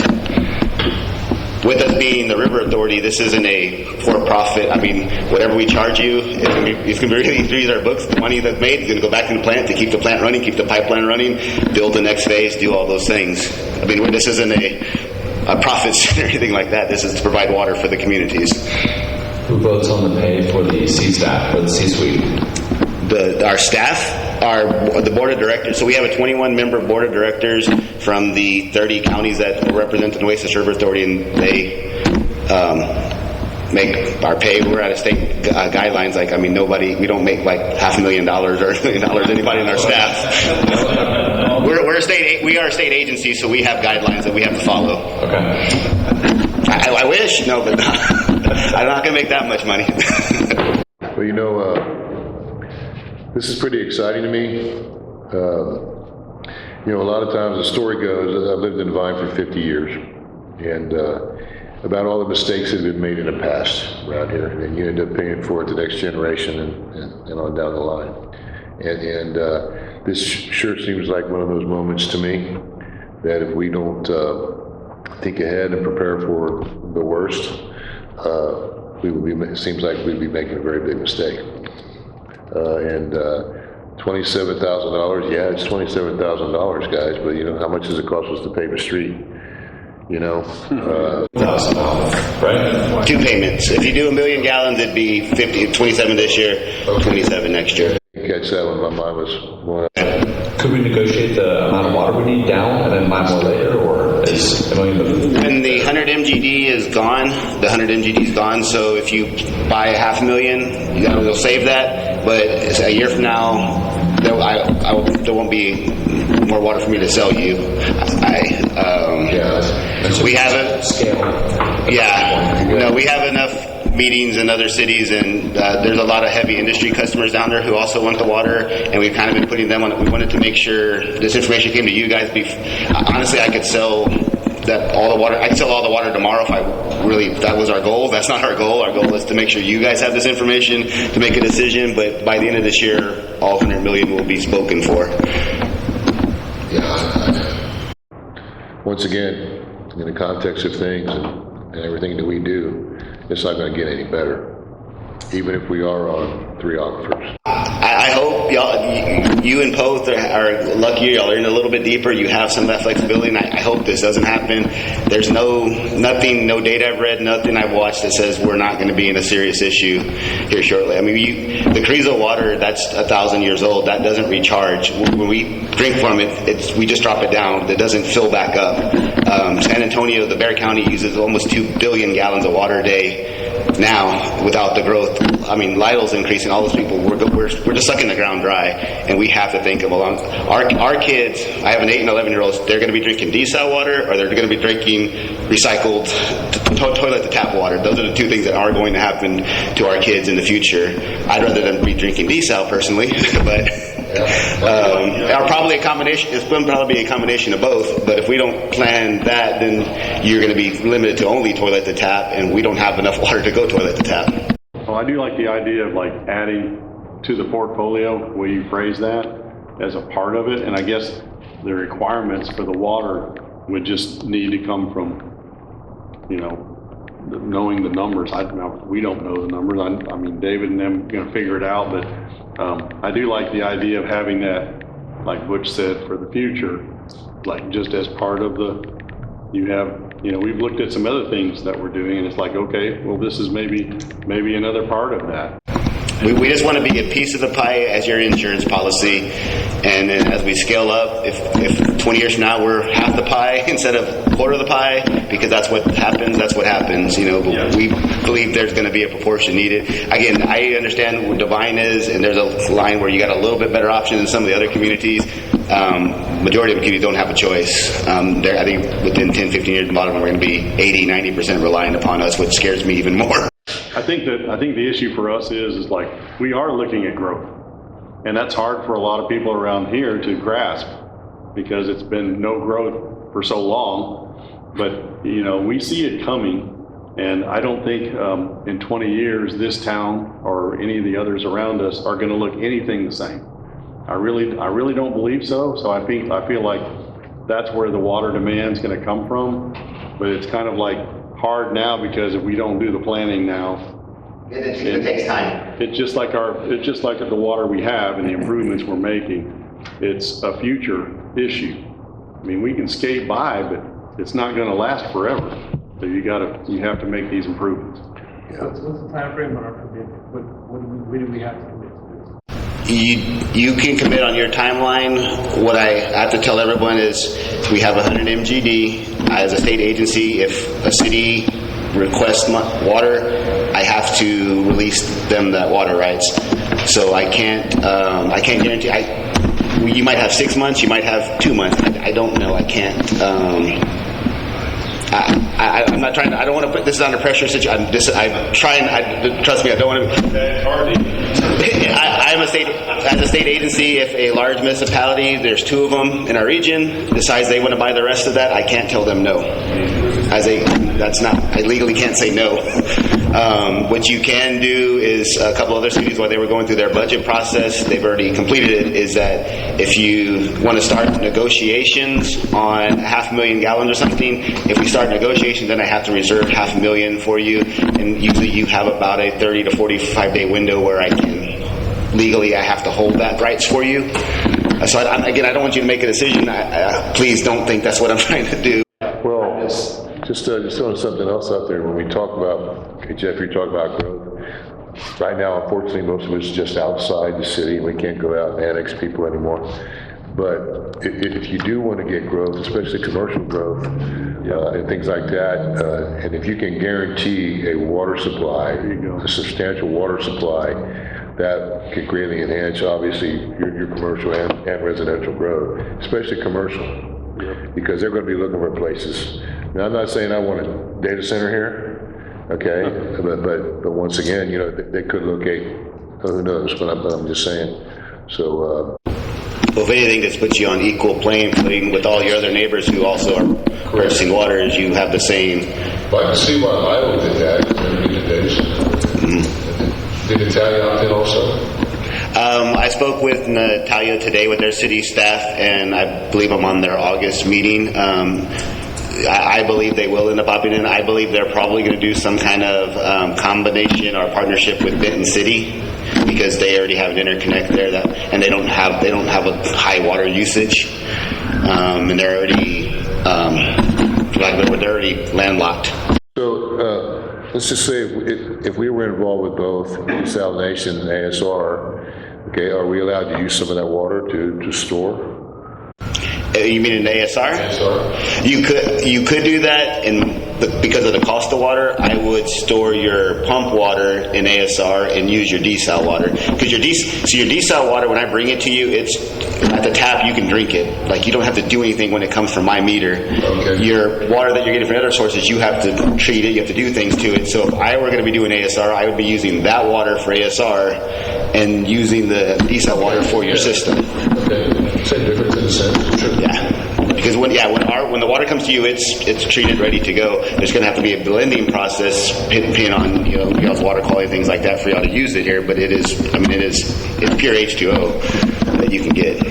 Great. Sounds a whole lot better than giving our water away, putting it in the hose.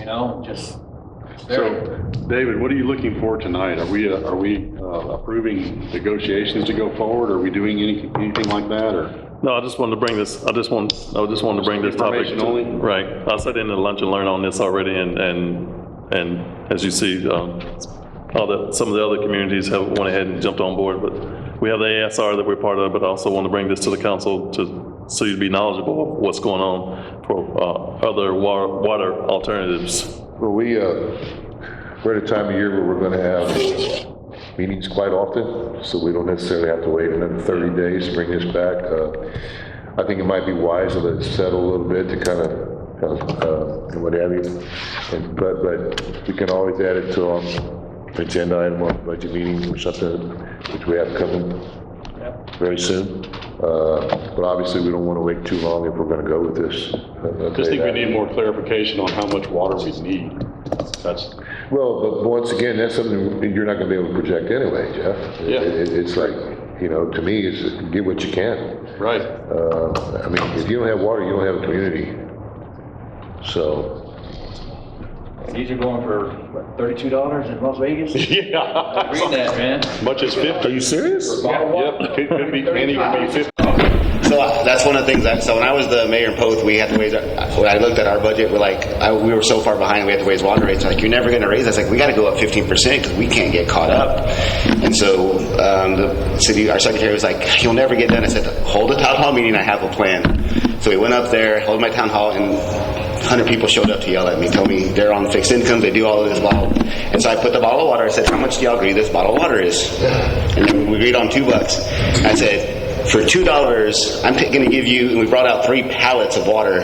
I said, for $2, I'm bringing 3 pallets to your house, and then I take it back when you're done with it. And people have to see that visual. But everyone has a bottle of water. I mean, they got it in their cars, they got them in their house, they do things. We've had the luxury of free water from the ground for so long that we've spoiled ourselves, but that's not the cost of water. And, I mean, look at Just Table. There's $50 worth of water on the tables. Bottled water is big in Devine, without a doubt, because of some water inconsistencies we've had over the years, but it's obviously a lot better. Yeah, definitely for the first, we don't want to be your water supplier. Maybe long term we end up having to be that. We want you to be a part of that portfolio. I wouldn't say get out of your ASR. I think that needs to be a piece of your puzzle as well, but that's not going to fix the problem. You've got to diversify your water supplies in the long term. Actually, it's not so much the water as the pipes that it runs through right here. So, yeah, that's another time for another day. All right, guys, any other questions? How long is this going? How long? You might want to just go that in the How long is this going on before it comes in here? Every 2 years, you guys keep signing up? No, so the 2 years that's your payment. You don't pay again until you have that take or pay contract and the water is flowing to Devine. The 2 years is to get that engineering to get the water to you. That's what we're using that money for. So no, it's not every year you have to pay the $27,000. It's a max of 2 years. This year and next year. And then your next payment won't be $27,000 covers 2 years? No, 27 this year and then 27. There's 2 payments of 27, and then that's it. We're not coming back a third, a fourth, and a fifth year. That covers the engineering to get it here, and now it's on us to get it here. and your next payment is the day we turn the tap on and the water's coming to Devine. Then you're just paying for the water that you are. I want something that 30 years from now, I know it's only 2 years, but I want something that you feel good. The take-or-pay contract is probably going to end up being a 20-year contract. Or if they want to do longer, it's going to be based on so we've been bonded the funds to build everything, and it's going between a 20 and 30 year, and so whatever that bond rate is, that's what the take-or-pay contract has to be, because we have to pay back the money to build the facility. So you're going to have to be a customer, and everyone wants to be. That's the one thing about cities versus industries is you're going to be here no matter what happens. Economy goes up or down, you still have to drink water. I know, it scares me to think that our children have to drink out of the toilet. You're saying Well, it's a recent. Yeah, I like that. There's water that was maybe once in your toilet. Yeah, the thought of this makes me, Well, if you live in the city of Corpus or Houston, you're drinking water that was discharged into your river from somewhere else. That's the reality of the world we live in. If you take any water from a lake or a river, you're drinking recycled water already. With this deal, there's no guarantee that we'll run out of water. That's what we're saying. The groundwater. Well, we'd like to think that we wouldn't. Okay, but we're talking, like I said, if you just think further on down the road, okay, like once again, we're very fortunate, kind of like Pope, like you mentioned. But then again, you can't count on that. You can't count on remaining that way. We might get cut off from the Edwards aquifer one of these days. They might say, hey, we're not going to give you this anymore. We won't be able to pump it in from 1343. You just never know. We've helped, I want to guess, probably 7-8 cities in our basin in the last 2 years had to drop their well 100, 200 feet deeper because they dried up. They had to go deeper to the next well site. That's happened multiple times. Make this decision, right? If we don't make it in 2 to 4 months, we can lose out, right? Well, we don't necessarily have too much from what he was saying. I don't know. I'm not saying I will, by the end of the year, we're gonna, the water we will, so there's some larger customers who have asked, and we put them on the back burner saying we want to make sure this communities have, but for us to build it, we have to have the customers to build this thing, and by the end of the year we have to secure all 100 million gallons because we want to move forward, because although everybody committed, we got to build this thing, we're going to build it. So by the end of the year we will not have any water left. I would really like to have a public hearing here on this issue. Because with me sitting here right now, it seems like a no-brainer. Okay, again, I don't think of everything. Okay, so number one, if we put it off for a little bit, all right, we can study more things, find out more things, and so forth. Okay, and then also allow, although half the time when we have a public hearing, I don't know how it was in Pope, but we don't have hardly anybody show up half the time. Unless it's raise their weight 20%, they'll show up, yell at you. I said raise your rates 20%, they'll come yell at you. They didn't even do that much here. No, they didn't. No, not really. So, but when they get the first bill, that's when they get really ticked. But anyway, I think that'd be a great course of action. And then at least we can say we invited the public. Hey, we want them here anyway. They just never show up. At least you can say you tried. And so, and if they don't like it, if we say yes, well, we gave you an opportunity to tell us why we should say no, and vice versa. So. The citizens need to stop thinking about today. They need to start thinking about themselves today. They need to start thinking about their grandkids and kids. Right. For tomorrow. Exactly. Everybody looks too much. The city of Devine citizens look too much at the past, and it messes up everything right now. Go back to slide 4 or 5 for me.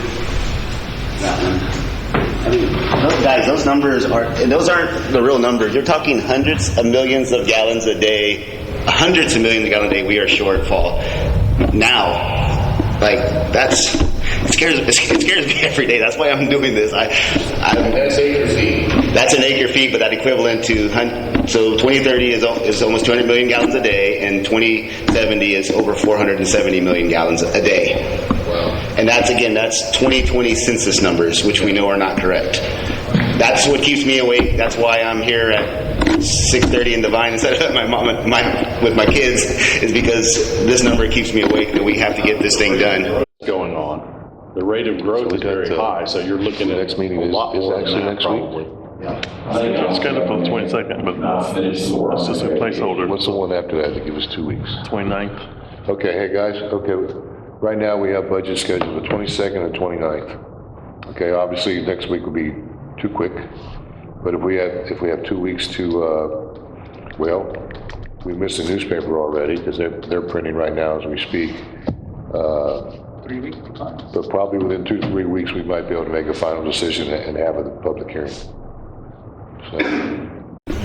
I would say we roughly have, we're right now, in my back pocket, I'm trying to hold about 30 million gallons for municipalities, is what I kind of I have a map on my desk with numbers, what I think each community needs, and I'm trying to hold about 30 millions for communities like yourself and other cities, is what again, by the end of the year, I have to give that up to larger water users because by the end of the year, we're moving forward. The project is going to be bonded, built, and moving forward.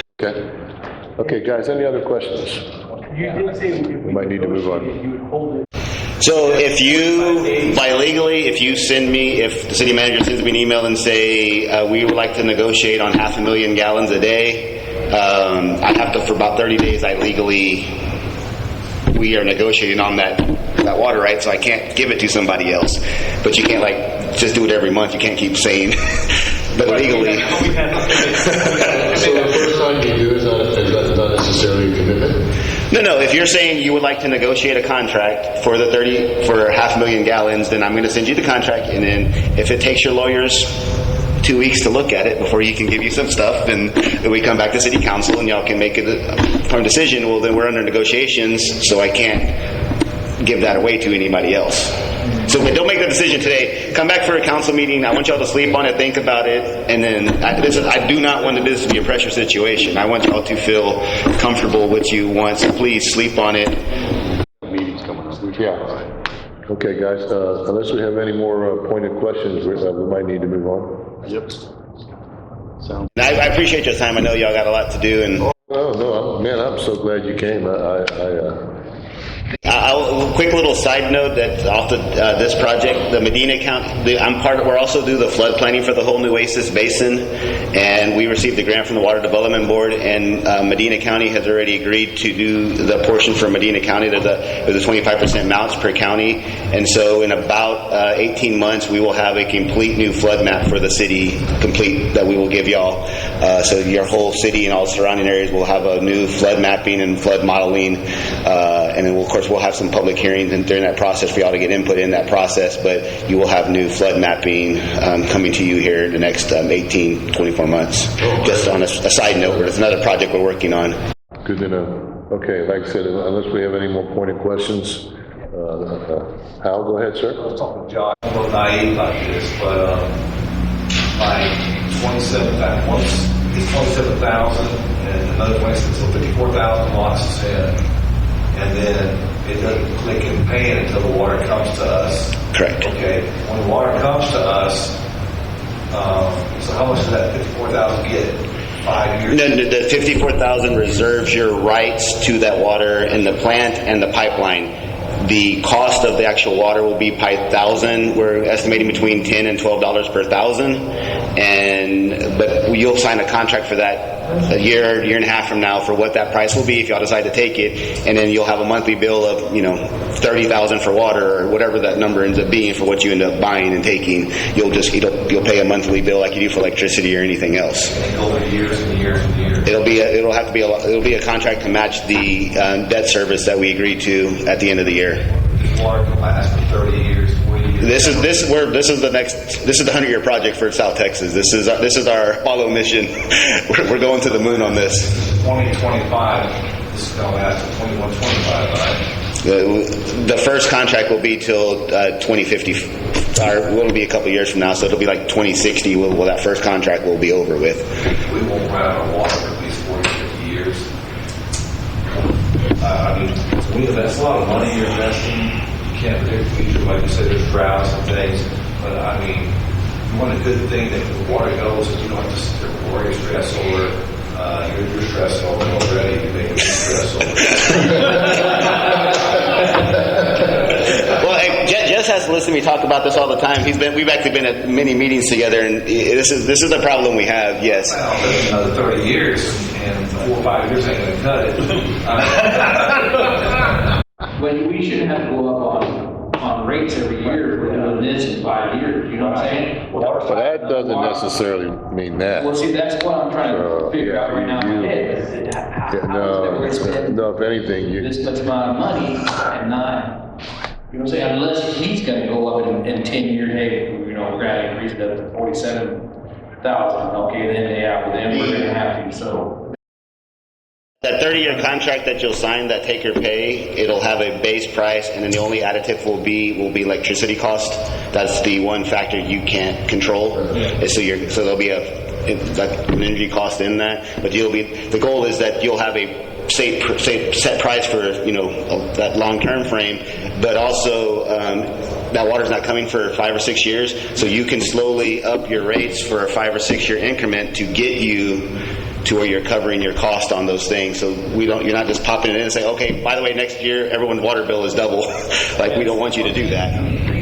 But once we get that, let's say we go 8% for the next 5 years, once we start distributing that money the water back to us, we shouldn't have to go back up every year 8%. Should be at least 3% or. Well, I don't know. Have your pipeline, your infrastructure in town.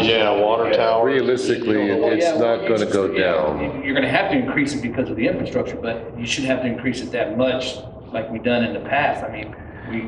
Well, what we're doing now is something that we hadn't had an increase in 8 years. But realistically, I don't think you can expect it to go down. There's no way. You won't have it. We won't charge you a tap fee to connect for the city. That'll be part of the contract. We're going to put a tap on for you. You have one tap for the city, and then that water will then go through your infrastructure. Okay, the monthly base rate. It'll be that price per 1,000. So if it's 500,000 gallons a day, we've got to do the math on that. You just charge per gallon. You don't have any base rate. So we'll use 10 gallons or. No, it's a take or pay contract. So the amount that you decide to take, you are going to take it. Okay. You're going to take what? Okay. Yeah. You're taking what you're buying. Okay. So the process is 100 million gallons is coming through this pipeline. Everyone's agreed to it. If you don't take it, then I have to charge Lidl more, or everyone's prices has to go fluctuate because I have to pay for 100 million gallons whether you're using it or not.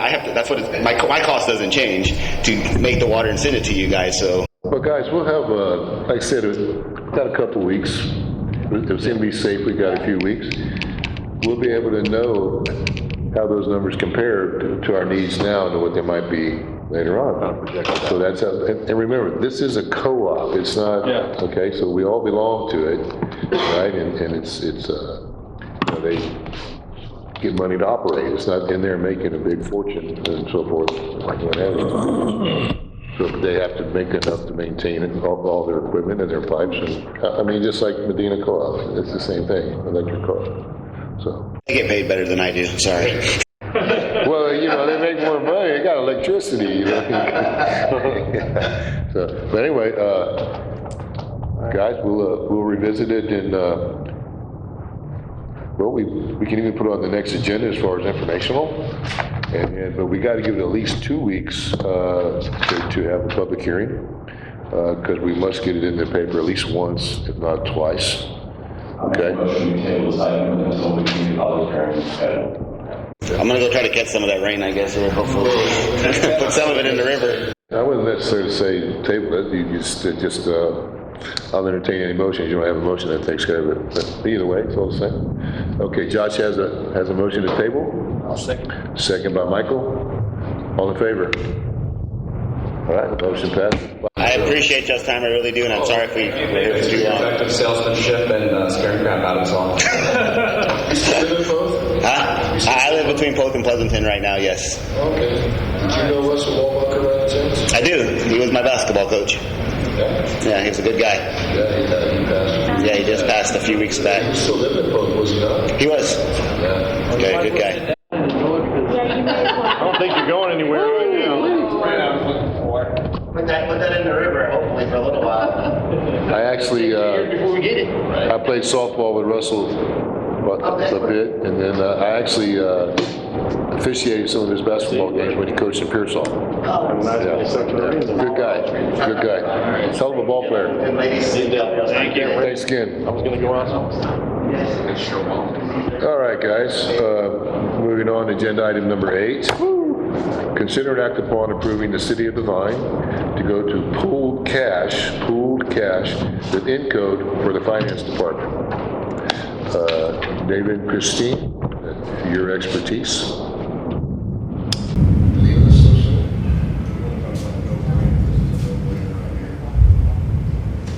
Oh, yeah. Well, they got a lot more exciting stuff going on over there. Oh, I got you. Well, they have a lot more excitement over there. Yeah. They go to the fire department. Oh, yes. So, okay, Christine. mine's not as exciting as the desalting of the water, but basically it's just, we want to enhance the city's ability, or the city's financial management with cold cash. Thank you. And it matters because the city currently maintains over 35 bank accounts. Of those bank accounts, the majority of them receive only a minimal amount of interest or no interest at all. The average is 0.3, which is a third of a basis point, which is a third of a percent on the money that you have in there. The current cash management system has funds sitting idle that could actually be used if it was pooled.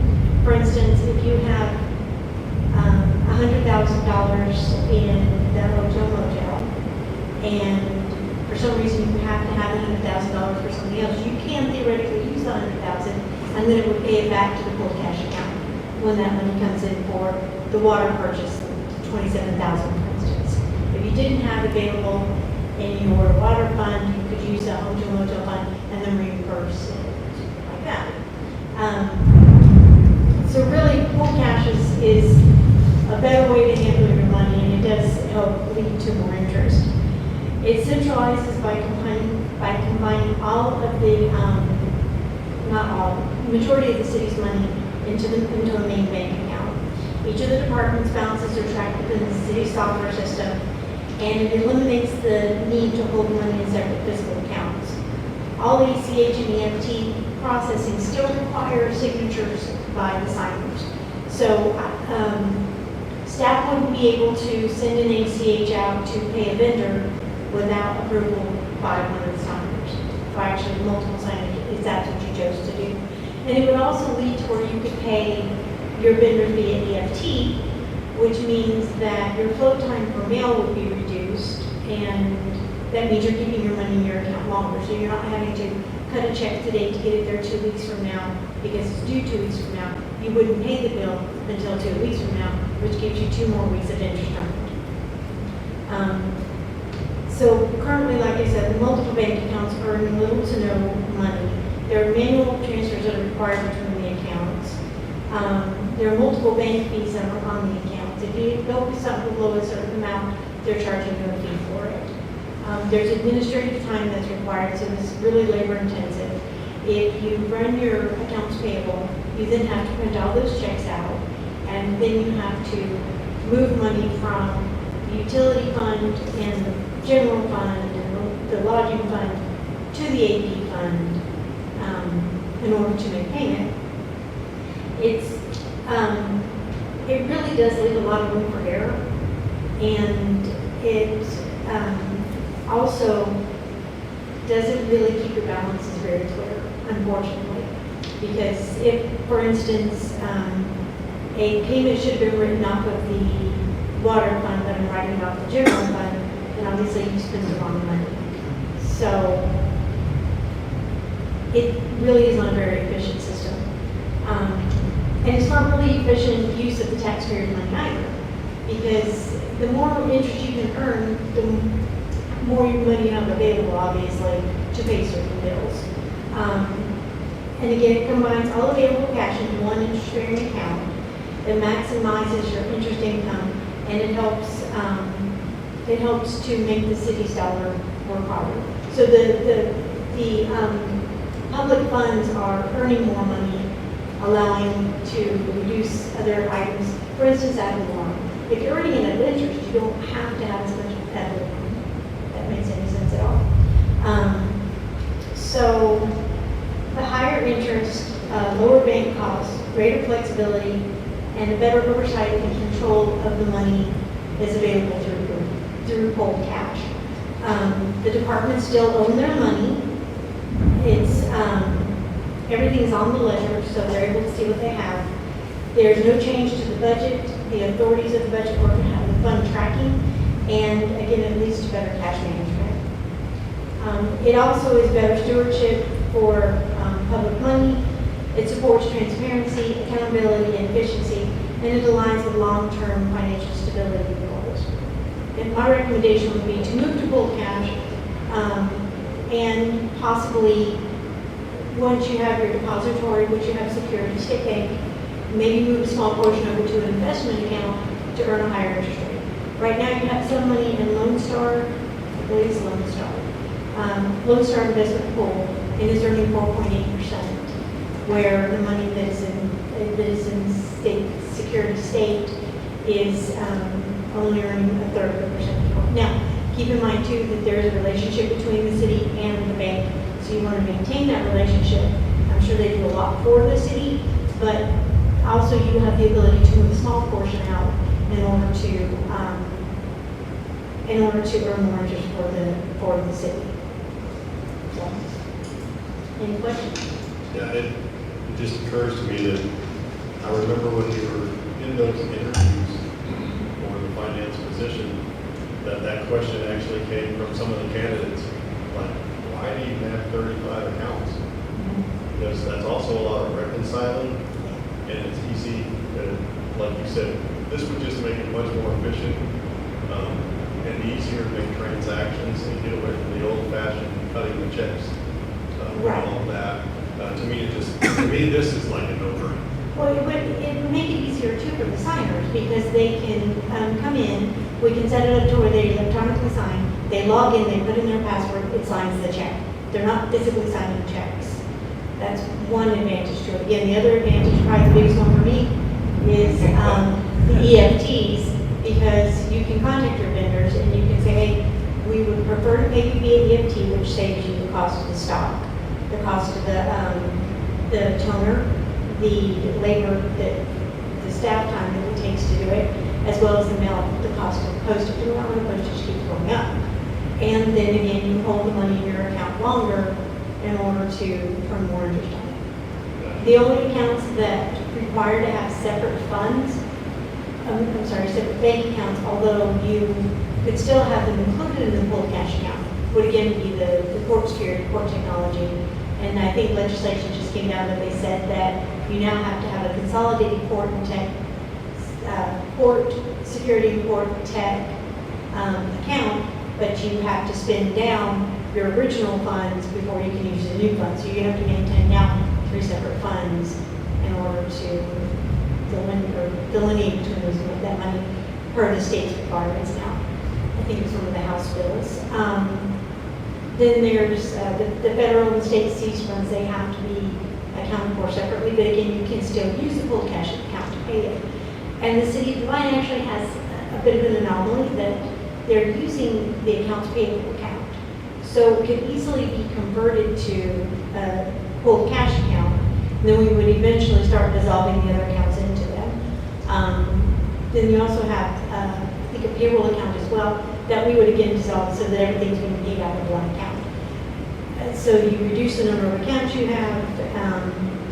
You are, forgive me, I'm exhausted. You reduce the number of accounts that you have. You would only have one account that you can pay out of, so that also reduces the chance of fraud, because you can only pay out of one account. At this point, in all reality, I could come in and steal money from you. And it's a sad fact, but a lot of the smaller cities are still operating the same way. So to protect that money, it's probably best to move to cold cash. So. Question. What is the legality on putting a small percentage of reserve funds into Bitcoin? I don't know that there is a legality. There's a legality. There is a legality, well, I'm glad you know that, because that I don't know. I do know. Municipalities cannot invest in, It would not be in the city's best interest, that's what I was going to say.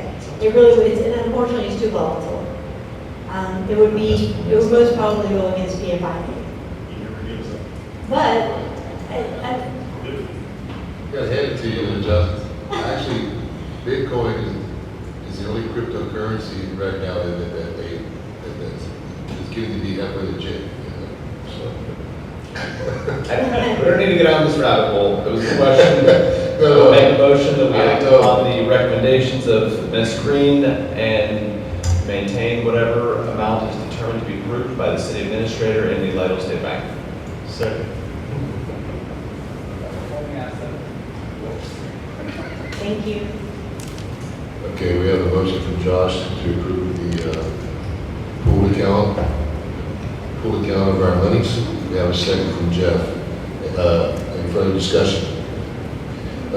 Christine, I did have one question. I may have missed it because I'm paying attention to weather in my business. How much of this, can you take all these accounts, how much of this will be untouchable? Or it's all? In other words, if you're going to get interest bearing account, but you have to keep it there for so long, is it just going to be an average daily balance? Average daily balance. Okay, right, enough said. And we currently have an account at $124, and it's been there for years. Oh, They don't know. And does it have a service charge every month?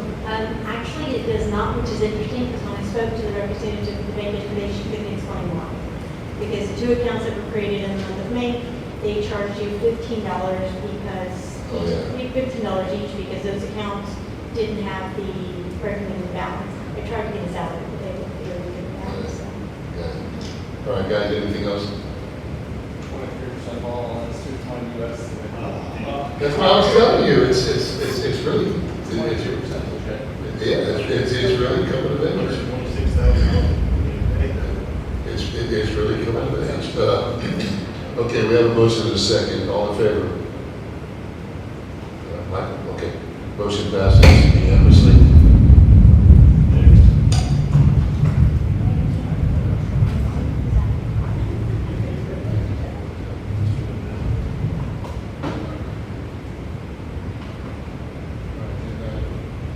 Agenda item number 9, consider an act upon awarding the bid proposal to MGB Construction Incorporated for the construction and installation of a new pump station. We've got David and Pete.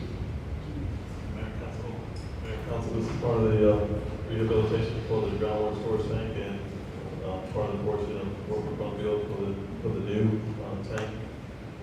Went out for bid, ran for about 3 weeks, ran in the local paper as well as Civcast, which is the civil engineering website that goes over pretty much all around the United States and around the world, I guess.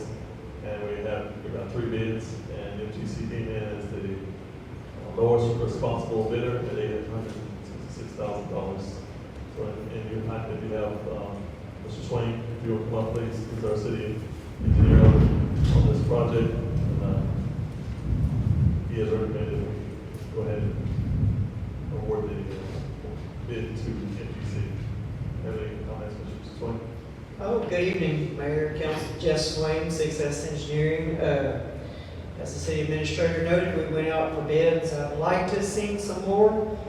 And we've had one contractor that's done really well for us out there, putting in some of the emergency lines. But they had just picked up a $160 million project with Saws, so they didn't bid ours. But we did call and check references on MGB. We didn't have any locally, but there were some that spoke highly of them that are further off. And so that was our recommendation. They gave us the best bid. We checked the unit prices. Most everybody that bid they had some that were lower unit prices than ours, but for the most part, prices are higher. So, but that's who we recommend is MGB to keep us going. Make a motion to go with the recommendations of owner's city engineer. We have a motion from Josh to go with the recommendation of MGB Construction for the construction installation of a new pump station. We have a second from Ray. Anything further? All in favor? Motion passes 5-0. Thanks, Jess. Yes, sir. Waited Good a to long see you. time to talk for 5 minutes or better. It's okay. Important decisions. Thank you. Okay, guys, agenda item number 10, consider and act upon the proposed budget of 2026 for the Medina Central Appraisal District approved by the Board of Directors on June 5th, 2025. There ain't a whole lot you can do about it. I mean, we did that. That was fairly close. That was very close.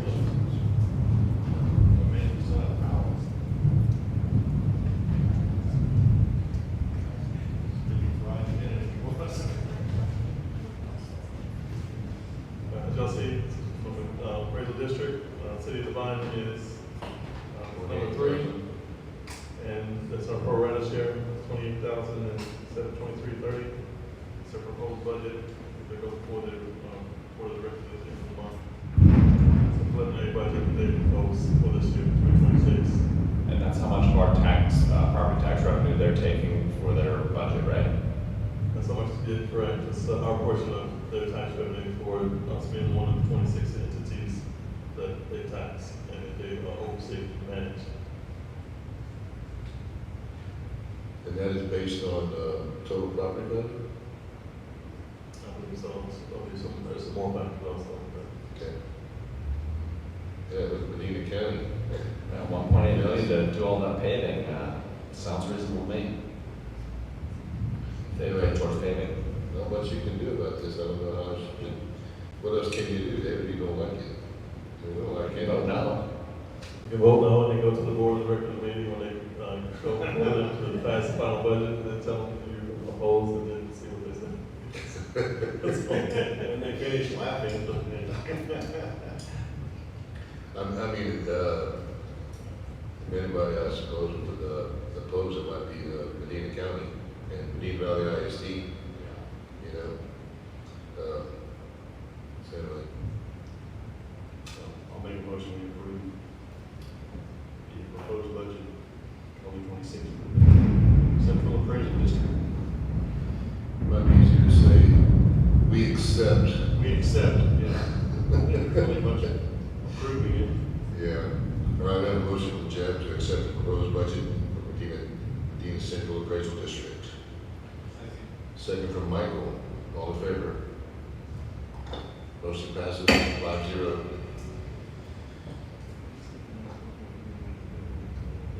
Okay. Okay, we did not get the paperwork prepared from the quarterly investment report.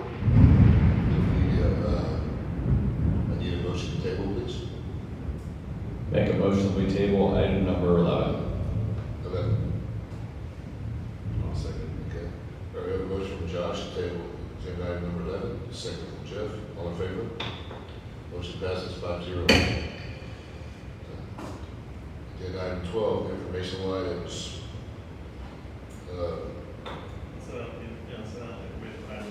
Send out informational items to your email.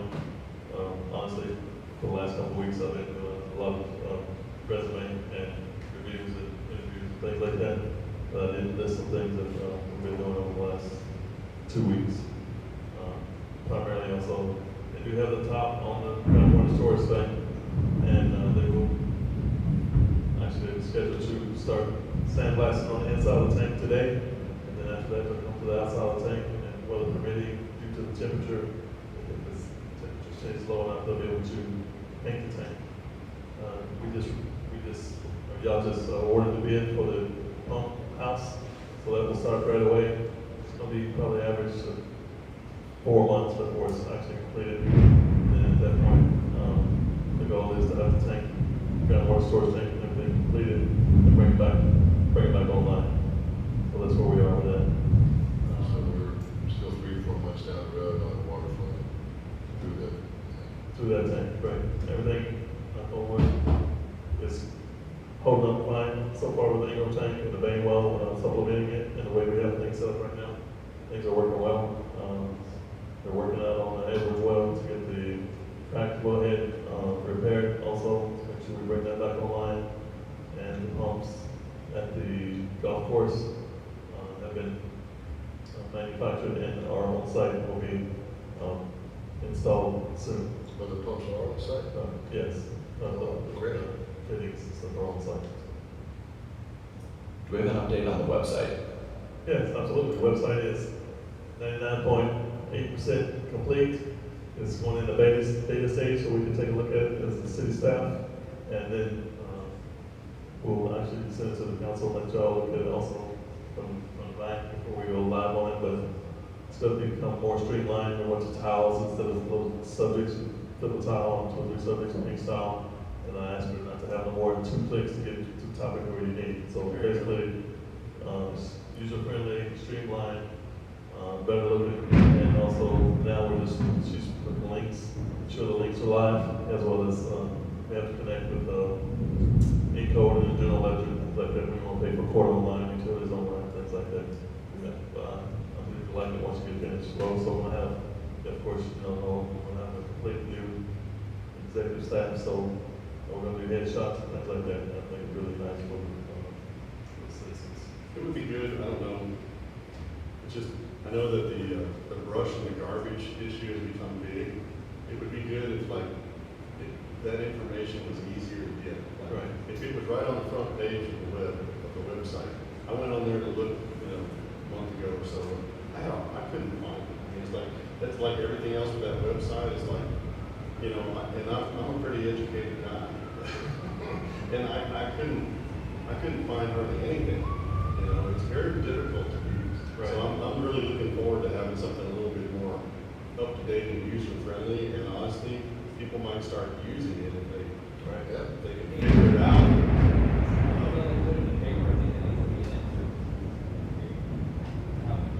For brush support? Yeah, whenever it's time to pick up.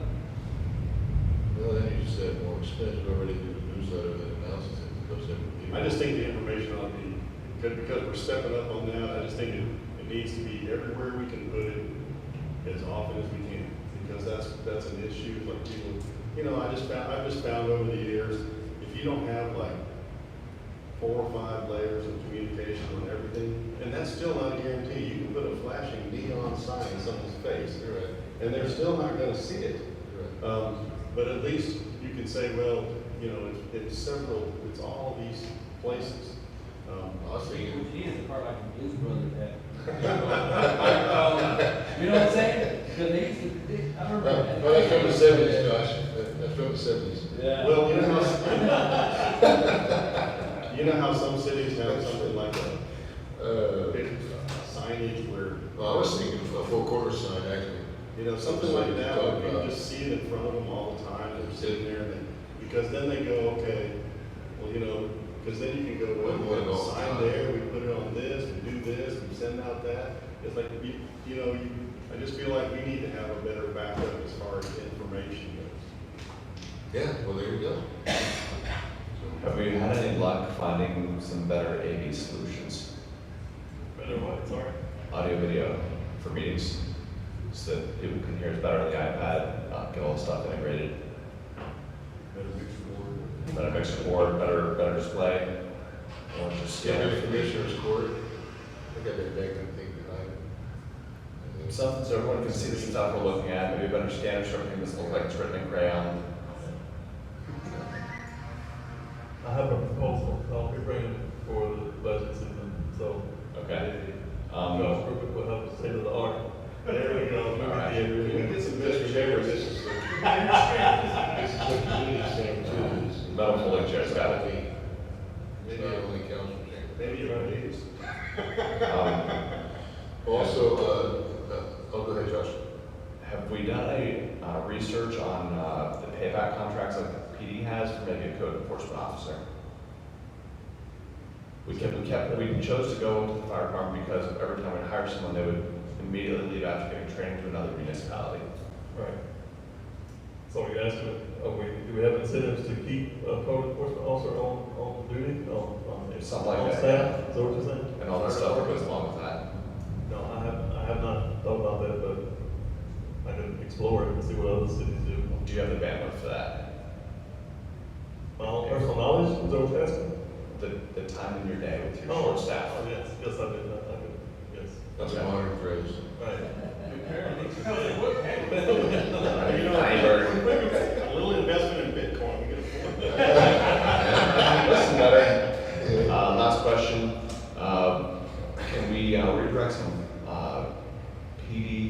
around here a little bit, I see a lot of people leash off the electric, and there's a transient that lives in front of the book deposit. Now people don't feel safe going up there to drop their books. Yes, sir, that's been addressed. Actually, we put covers, with locks on the electronic